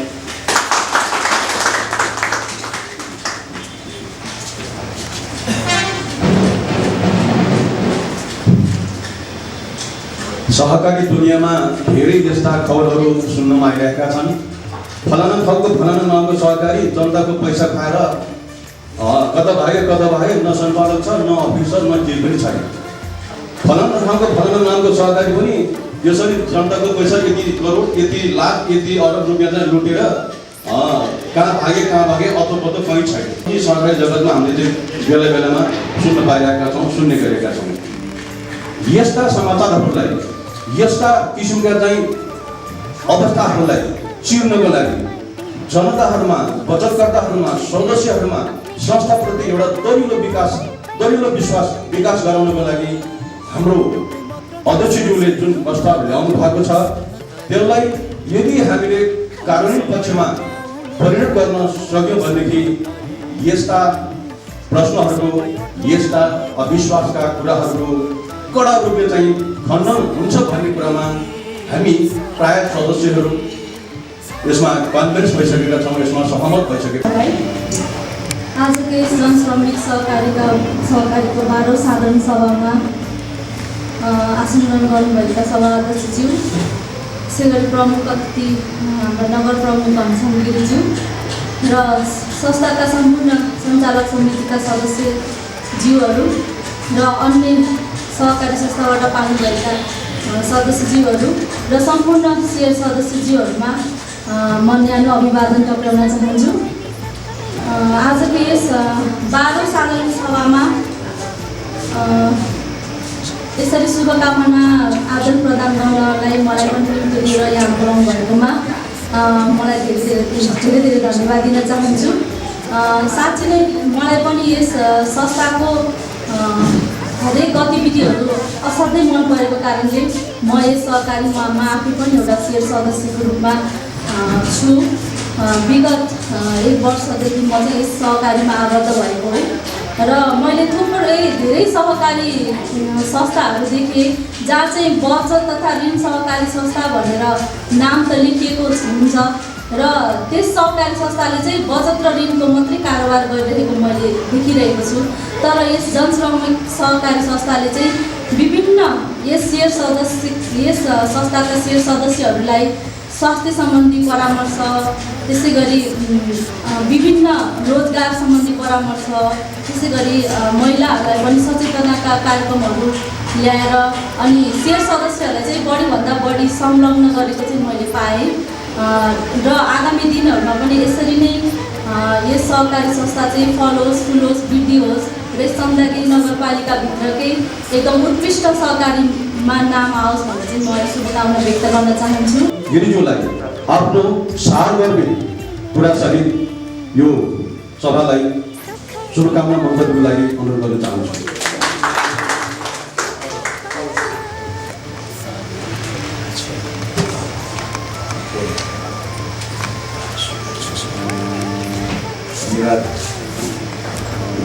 हजुर आदरणीय मित्र, हामी सँगसँगै एउटै स्कुलमा पढेका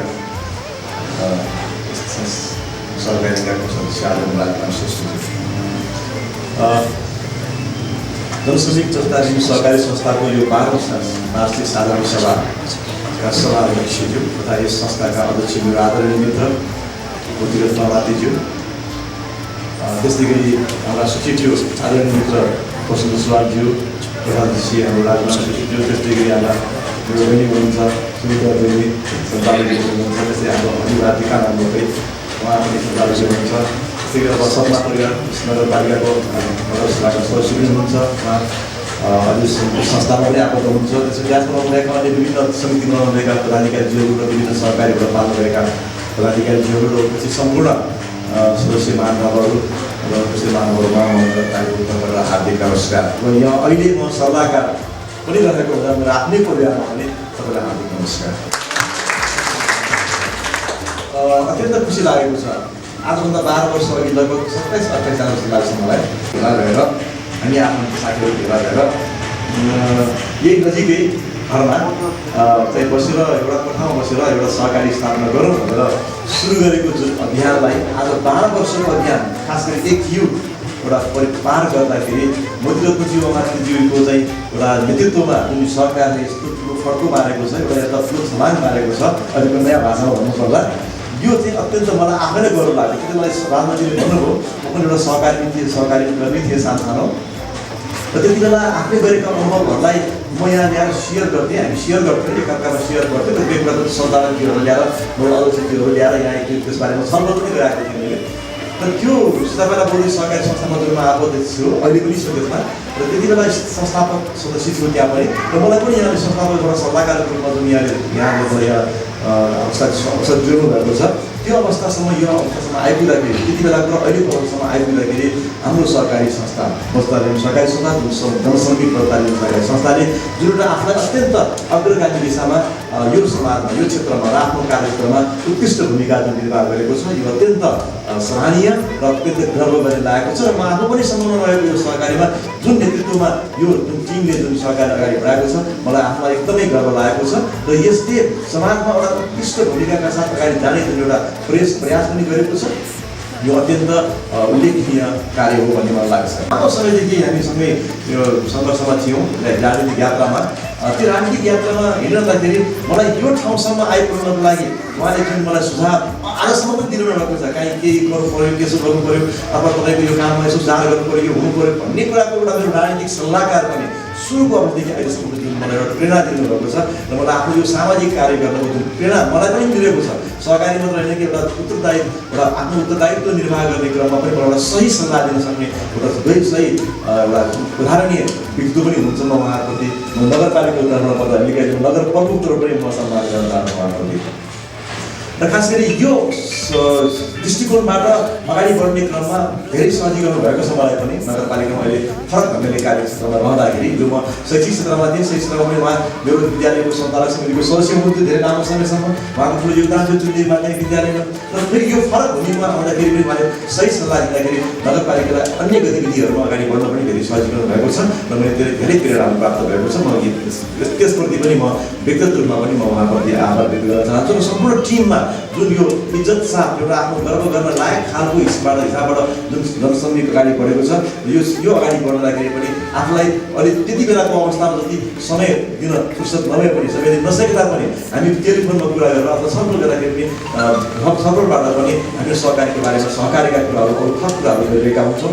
त्यो कुराहरूले हामीलाई अवश्य पनि एउटा राम्रो दृष्टिकोणमा अगाडि जान सफलता मिलेको छ र आगामी दिनमा पनि त्यसलाई सफलता मिलोस् र जनसामाजिक सहकारी अझ बढी धेरै उचाइका साथ अगाडि बढ्नेछ भन्ने अपेक्षा गर्न चाहन्छु र त्यसप्रति मेरो व्यक्तिगत तर्फबाट हामी सबै नगरपालिकाको तर्फबाट पनि यो सफलताको कामना गर्न चाहन्छौँ। यस संस्थाका कानुनी सल्लाहकार श्री शिवप्रसाद ज्यूलाई आफ्नो भनाइ राखिदिनु हुनुको लागि म विशेष अनुरोध गर्न चाहन्छु।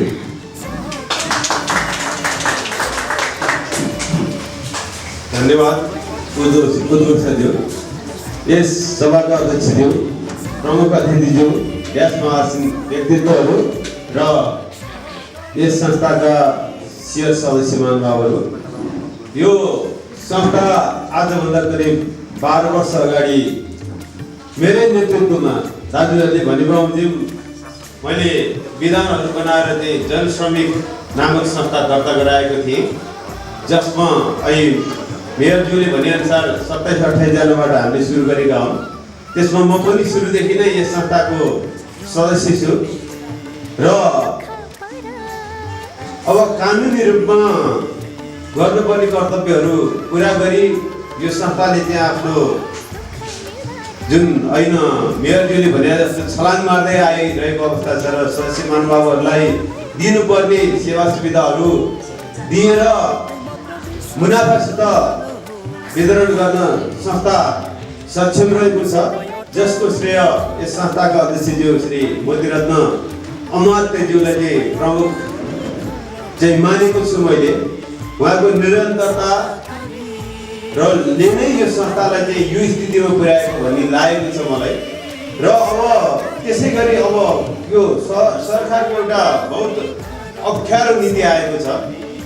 हामीहरू अब हजुरहरू हामी सबैजना एक आपसमा चिनजान भएको हुन्छ र टोलमा चाहिँ सहकारी संस्था अथवा भन्दाखेरि घर घरमा पनि सहकारी संस्था गठन गरिरहेको अवस्था छ र सहकारी दर्ता रहेको अवस्था छ, जसमा मानिलियो एकछिनको लागि कोषाध्यक्ष राजमन्त्रीले त यहाँ संस्था खोलेको छ, तपाईँ सदस्य हुनु पर्यो शिवजी भन्नुहुन्छ, अर्को साथीले त्यसै भन्नुहुन्छ, घनश्याम सरले त्यसै भन्नुहुन्छ भन्दाखेरि अब हामी 5-6 ठाउँमा चाहिँ सदस्यता छौँ बचत तथा ऋण सहकारी संस्था।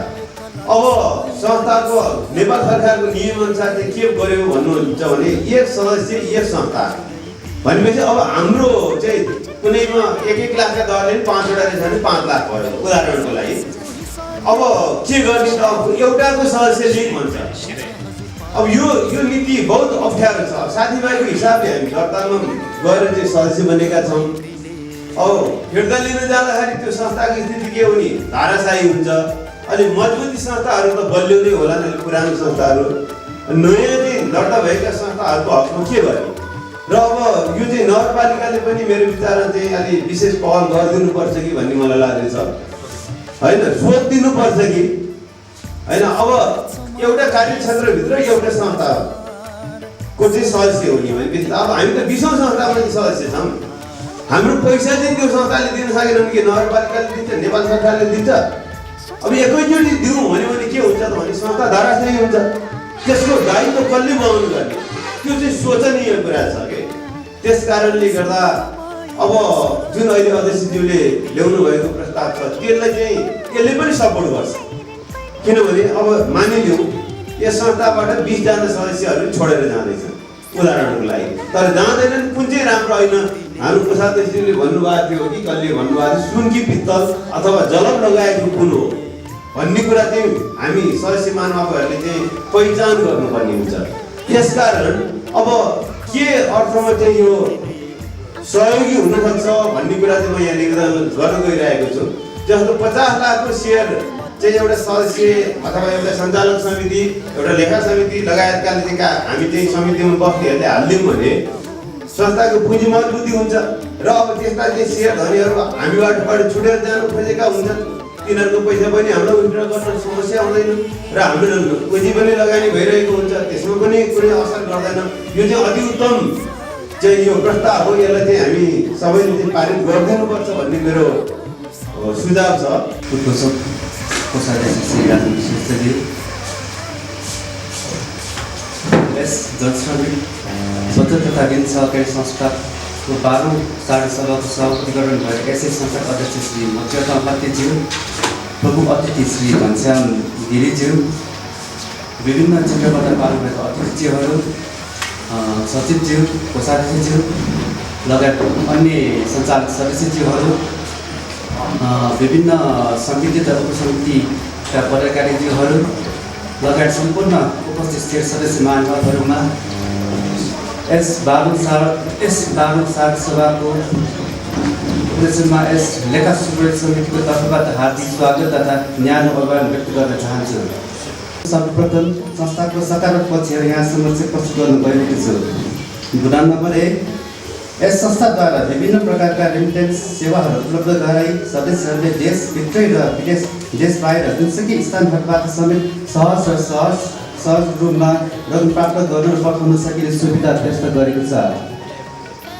बुदान नम्बर 2, आफ्ना सदस्य महानुभावहरूको अमूल्य गरगहना तथा महत्त्वपूर्ण कागजातहरूको सुरक्षा गर्ने हेतुले लकर सुविधाको व्यवस्था गरेको छ, जसबाट शेयर सदस्य महानुभावहरूले अति न्यूनतम शुल्कमा नै यो सुविधाको उपयोग गर्न सकिनेछ। बुदान नम्बर 3, आर्थिक वर्ष 2076-77 सञ्चालक समितिले नियमित तथा आवश्यक अनुसार विशेष बैठक बसी सफलताका निर्णयहरू गरेका छन्। बुदान नम्बर 4, गत आवर्षको तुलनामा यस आवर्षमा संस्थाको आर्थिक सूचकाङ्क समेत वृद्धि विस्तार भएको छ, जुन कुल कारोबारमा 69.97% वृद्धि भएको छ। बुदान नम्बर 5, विभिन्न समिति तथा उपसमितिहरूको गठन गरी सोही अनुसार कार्य विभाजन गरी कार्य सम्पादनमा सहजता ल्याउन अवसरता देखाउनु सकारात्मक देखिन्छ। बुदान नम्बर 6, सहकारी ऐन नियम र निर्देशन अनुरूप लेखा श्रेष्ठ राख्ने गरेको छ। बुदान नम्बर 7, आर्थिक नियमावली, कर्मचारी नियमावली, ऋण नियमावली लगायत आवश्यक अन्य नियमावलीहरूको तर्जुमा र समयानुकूल सम्झौता गरी कार्य गर्ने गरिएको छ। बुदान नम्बर 8, संस्थाको सम्पूर्ण कारोबार कम्प्युटर सफ्टवेयर प्रणाली मार्फत व्यवस्थित गरी सहज र पारदर्शी ढङ्गबाट छिटो छरितो तरिकाबाट सेवा प्रदान गरिरहेको छ। बुदान नम्बर 9, विश्वमै महामारीको रूपमा फैलिरहेको कोरोना भाइरस कोभिड-19 का कारण आम जनजीवनमा पर्न गएको मानसिक, सामाजिक र आर्थिक क्षयकरणको बाधा हाम्रो संस्था पनि अचेत छैन। अतः यस्तो विषम परिस्थितिलाई मध्यनजर गर्दै आफ्ना ऋणी सदस्यहरूलाई राहत स्वरूप ब्याज दरमा आकर्षक छुटको व्यवस्था गर्नु चाहिरहेको छ। बुदान नम्बर 3, विगत केही आर्थिक वर्षदेखि संस्थाको ब्याज दर स्थिर रहेको छ। प्रतिस्पर्धा समयमा समयानुकूल र बजारको अवस्था हेरी ब्याज दर फेरबदल गर्नुहुन्न। बुदान नम्बर 4, कुनै पनि खरिद तथा निर्माण सम्बन्धी कार्य आर्थिक प्रशासन नियमावलीले तोकेको मापदण्डभित्र रही कार्य गर्ने र त्यस्ता खरिद तथा निर्माण सम्बन्धी कार्यको अभिलेखन गर्नु अत्यावश्यक हुनुपर्ने। बुदान नम्बर 5, संस्थाको ऋण जोखिम व्यवस्थापन गर्दै जान दिएका सुझाव आगामी दिनहरूमा कार्यान्वयन गर्दै जानुहुन। बुदान नम्बर 6, संस्थाको ऋण लगानीको अनुपातमा जुन असली प्रक्रिया भित्र देखिन्छ यसलाई व्यवस्थित रूपमा असली प्रक्रियालाई प्रभावकारी बनाइनुपर्ने 12औं सारांश सभामा उपस्थित यसै संस्थाका अध्यक्षज्यू, सञ्चालक समितिका साथीहरू, सेयर सदस्य महानुभावहरू, कर्मचारी भाइ बहिनीहरू र रातभरि पहरा दिई सुरक्षा गर्नुहुने सुरक्षाकर्मीज्यूहरूलाई पनि म यस कार्यक्रमको तर्फबाट हार्दिक अभिवादन व्यक्त गर्न चाहन्छु। समाजमा रहेर समाजमा छरिरहेको पुँजीलाई एकीकृत गर्दै हाम्रो जस्तो गरिब मुलुकमा छरिएर रहेका अशिक्षित, बेरोजगार जस्ता सामाजिक समस्याहरूलाई अन्त्य गर्नको निम्ति सहकारी संस्थाहरू धेरै नै स्थापना भइरहेको छ। यसै अनुरूप हामीले जनश्रमिक बचत तथा ऋण सहकारी संस्था स्थापना गरेको आज 12औं वर्षमा प्रवेश गरेको छ। यस 12औं वर्षको अवधिमा हामीले थुप्रै उडार चढाव पार गरिसकेका छौँ। धेरै थुप्रै कठिनाइहरू पनि हामीले पार गरिसकेका छौँ। शेष सहकारी संस्था आर्थिक संस्था भएको कारणले यो सामाजिक संस्था जस्तो होइन। यो आर्थिक संस्था सञ्चालन गर्नको लागि धेरै नै कठिनाइ छ। धेरै नै सुझबुझका साथ यस आर्थिक संस्था सञ्चालन गर्नुपर्ने हुन्छ। आजको यस हाम्रो सारांश सभा अरू सारांश सभाभन्दा विशेष रहेको छ भन्ने मलाई लाग्छ। विश्वभरि नै संसारभरि नै यो कोभिड रोगको जुन समस्या परिरहेको बेला हाम्रो यस सहकारीलाई पनि यस रोगबाट समस्या परेको छैन भन्ने मलाई चाहिँ लागेको छैन। त्यसकारण आज हाम्रो जुन यो सारांश सभा विशेष रहेको छ र ऐतिहासिक रहेको छ। पहिलाको सारांश सभा हामीले केन्द्रीकृत रूपमा गर्ने गरेका थियौँ। एउटा कार्यक्रम बिहानैदेखि सञ्चालन हुन्छ र त्यहाँ भिडभाड जम्मा हुन्छ र हामी रमाइलोका साथ सारांश सभा सम्पन्न गरेका थियौँ भने यो वर्षको सारांश सभा यो कोभिडको कारणले गर्दाखेरि अलि विकेन्द्रीकरण छ। हामीले समूहमा विभाजन गरेर हामीले कार्यक्रम सञ्चालन गरेका छौँ। पहिलो समूहको क समूहको कार्यक्रम सञ्चालन भइरहेको छ र 12 बजेपछि हाम्रो ख समूहको कार्यक्रम सञ्चालन हुन्छ। आजको जुन यस सारांश सभामा हाम्रो अध्यक्षज्यूको जुन प्रस्ताव छ हामीले धेरै मन्तव्यहरू सुनिसक्यौँ र त्यसलाई छलफल पनि भइरहेको छ। जुन सञ्चालक समितिमा बस्नको लागि 50 लाखको जुन अवधारणा उहाँले प्रस्तुत गर्नुभएको छ। सुरुमा मलाई लागेको थियो कि 50 लाख कसरी पुर्याउने।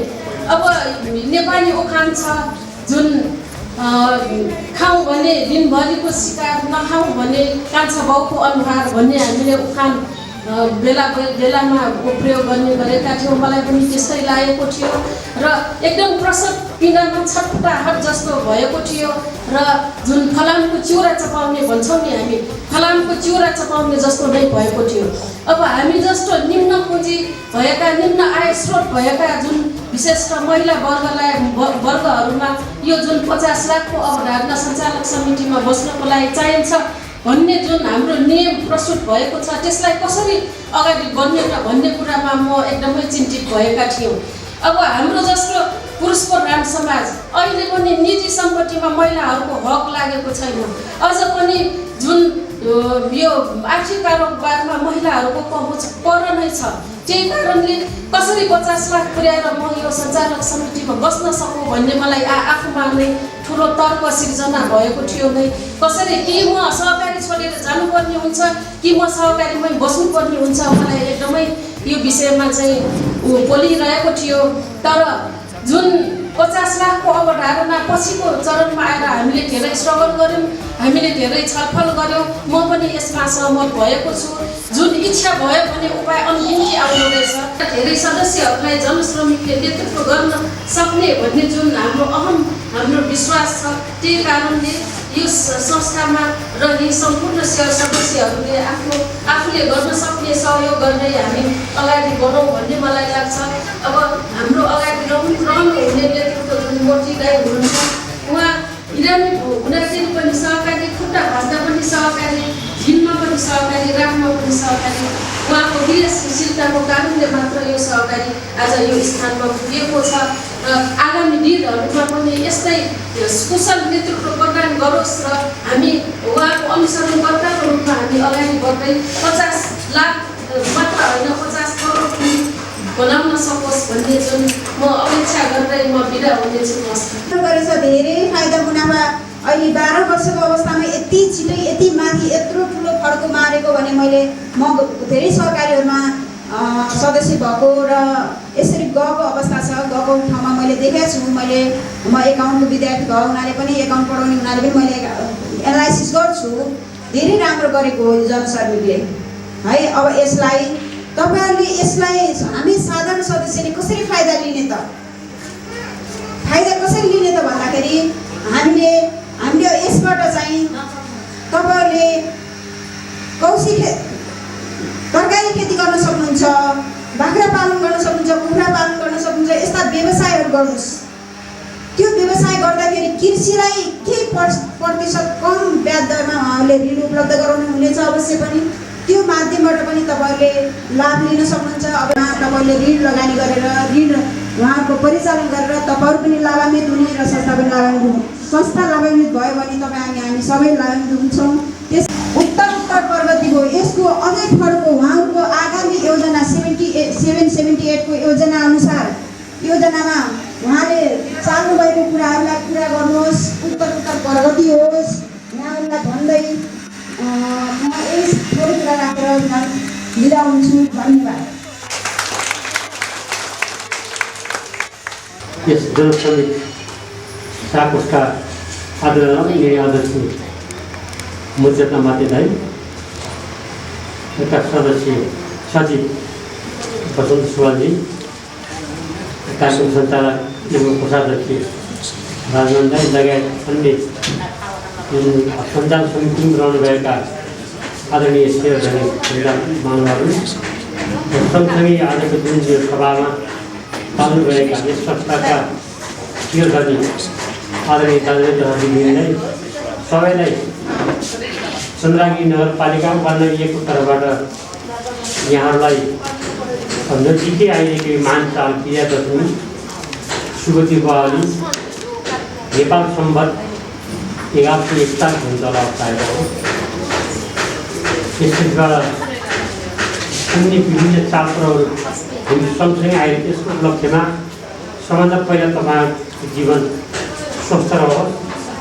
किनभने कोभिड-19 को महामारी हाम्रै घर दैलोमा, हाम्रै छरछिमेकमा, हाम्रै टोलमा अथवा हामी मध्येकै कोही कोभिडमै हुन सक्ने अवस्था आइसकेको कारणले हामीले असाध्यै सचेत अपनाउनु पर्ने अवस्था छ।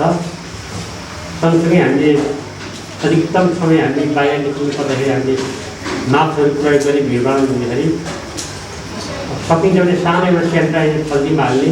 किनभने हामी सबै ठाउँमा हात धुने धारा फेला नपर्नुपर्छ।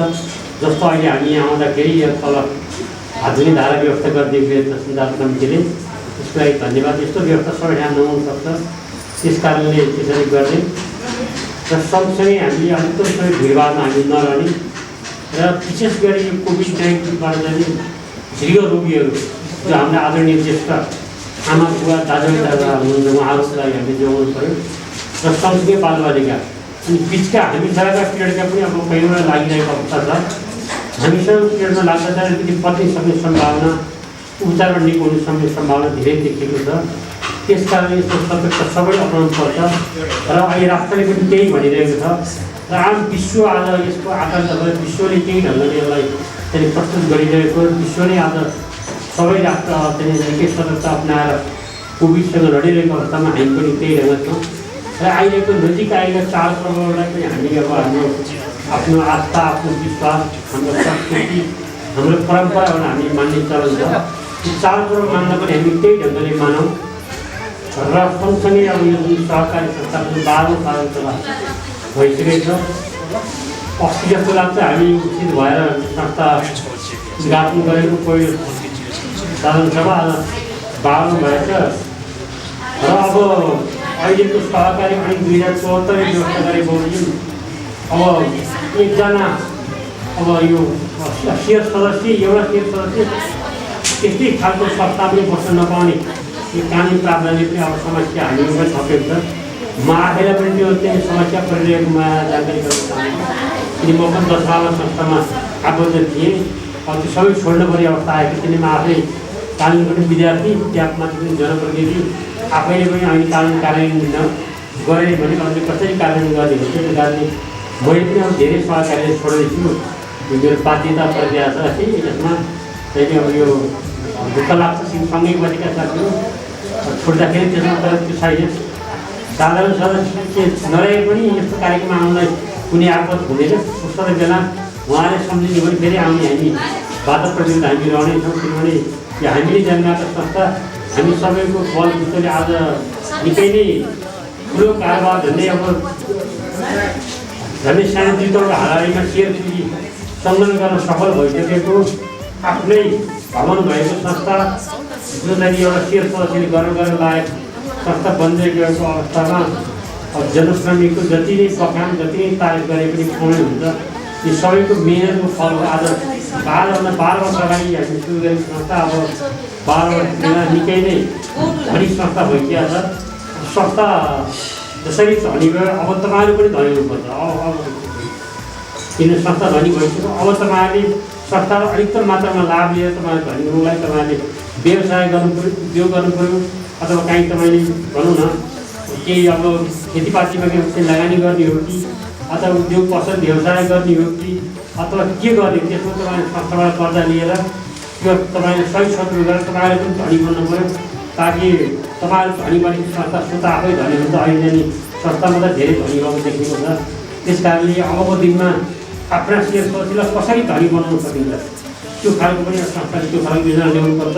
र तपाईँहरूले पनि मिहिनेत गरेर काम गर्न सक्नुभयो भने साँच्चै पनि तपाईँहरू धनी पक्कै हुन्छ। सबैको जीवनमा यस प्रकारले त्यो परिवर्तन हुनेछ। किनभने हिजो हामी साइकल पनि पालमा लिएर चढ्ने र हामी प्रत्येक घरमा मोटरसाइकल चढ्न सक्ने र हामी कार चढ्न सक्ने सबै क्षमता भइसक्यो भने हाम्रो पनि दिन प्रतिदिन हुँदै गएको छ। जसरी संस्था चाहिँ हुर्किनु प्रविधि आज 12औं यथार्थ सभा मनाएर जुन खालको एक प्रकारको माहौल सृजना गरेको छ। हामी आम नागरिक पनि त्यही ढङ्गले हामी सक्षम बन्नको लागि हामीले अधिकतम मात्रामा मिहिनेत गर्नुपर्छ। बिना मेहनत, बिना परिश्रम, बिना पसिना वास्तवमा केही पनि प्राप्त हुँदैन। यो सत्य सत्य नै हो। आज संसार जति बढेको छ हामी जस्तै मानवले नै बनाएर संसार चाहिँ विकसित भएको। आज अमेरिका भनौँ अथवा चाइना भन्नु अथवा युरोपियन कन्ट्री भन्नु उहाँले ज्यादै धेरै मिहिनेत गरेर आज उहाँहरू आफू धेरै धनी भएर उहाँहरूसँग बढी भएको पैसा त उहाँले अहिले हामी त गरिब मुलुकहरूको उहाँले दान दिनुभएको छ। विभिन्न आइयो अनि एनजिओ आइएनए मार्फत उहाँहरूले चाहिँ विभिन्न शिक्षा, स्वास्थ्य, खानेपानी यावत क्षेत्रमा चाहिँ अब सहरीकरणको क्षेत्रमा उहाँहरूले यो खालको त्यो उहाँहरू पैसा बढी भएरै त्यसरी चाहिँ गरिब मुलुकहरूलाई उहाँले चाहिँ त्यो डोनेसन स्वरूप आइरहेको म यहाँ जानकारी चाहन्छु। चन्दागिरी नगरपालिका वडा नम्बर 1 का अध्यक्षज्यू श्री राजेन्द्र केसीज्यू आफ्नो सार्वजनिक बनाएर राख्दै शुभकामना मन्तव्यसहित उहाँ बिदा हुनुभयो भर्खरै। अब हाम्रो यो कार्यक्रम धेरै लामो छैन, धेरै समय बस्ने उचित समय पनि होइन। हाम्रो अध्यक्षज्यूले भर्खरै व्याख्या गर्नुभयो। अति होसियारीका साथ हामीले आफ्नो कदम चाल्नुपर्ने हुन्छ। तसर्थ अब हामीले यो कार्यक्रमलाई कसरी सकेसम्म छोटो, सकेसम्म थोरै मान्छे जम्मा हुने गरी कार्यक्रम सम्पन्न गर्ने एउटा कार्यक्रमहरू तय गरेका छौँ। त्यसअनुसार अब हामी हाम्रो यस संस्था कारोबार गर्ने सदस्यहरूमध्ये आफ्नो तरिकाले संस्थामा जुन नीति नियम छ त्यसलाई पालना गर्दै संस्थाको नियमलाई उल्लङ्घन नगरिकन संस्थाको नियमानुसार चाहिँ बचत र ऋण फिर्ता गर्ने क्रममा उत्कृष्ट हुनुभएका सदस्यज्यूहरूलाई हामी सम्मान स्वरूप पुरस्कृत गर्दछौँ। चन्द्रावती कार्की, उहाँ सदस्य नम्बर 1289, जनश्रमिक बचत तथा ऋण सहकारी संस्था लिमा आर्थिक वर्ष 2076-77 को कारोबारमा उहाँले खुद्रुके बचतमा उत्कृष्ट पुरस्कार पाउनुभएको छ। उहाँलाई पुरस्कारसहित प्रशंसा पत्र प्रदान गरिदिनु हुनुको लागि मैले यसै संस्थाका अध्यक्ष श्री मोतीरत्न अमात्यज्यूलाई अनुरोध गरेँ। चन्द्रावती कार्कीज्यू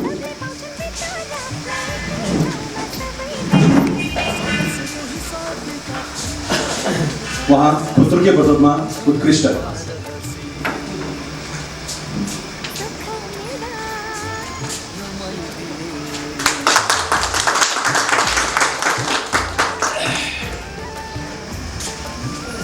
यसै क्रममा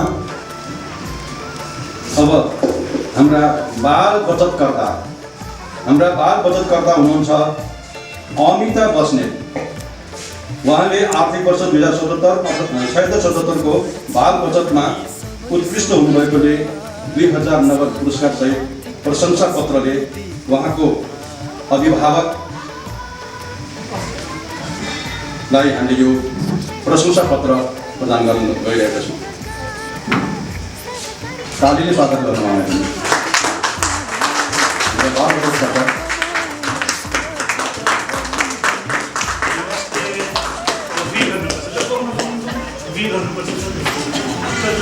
म बी गर्छु भने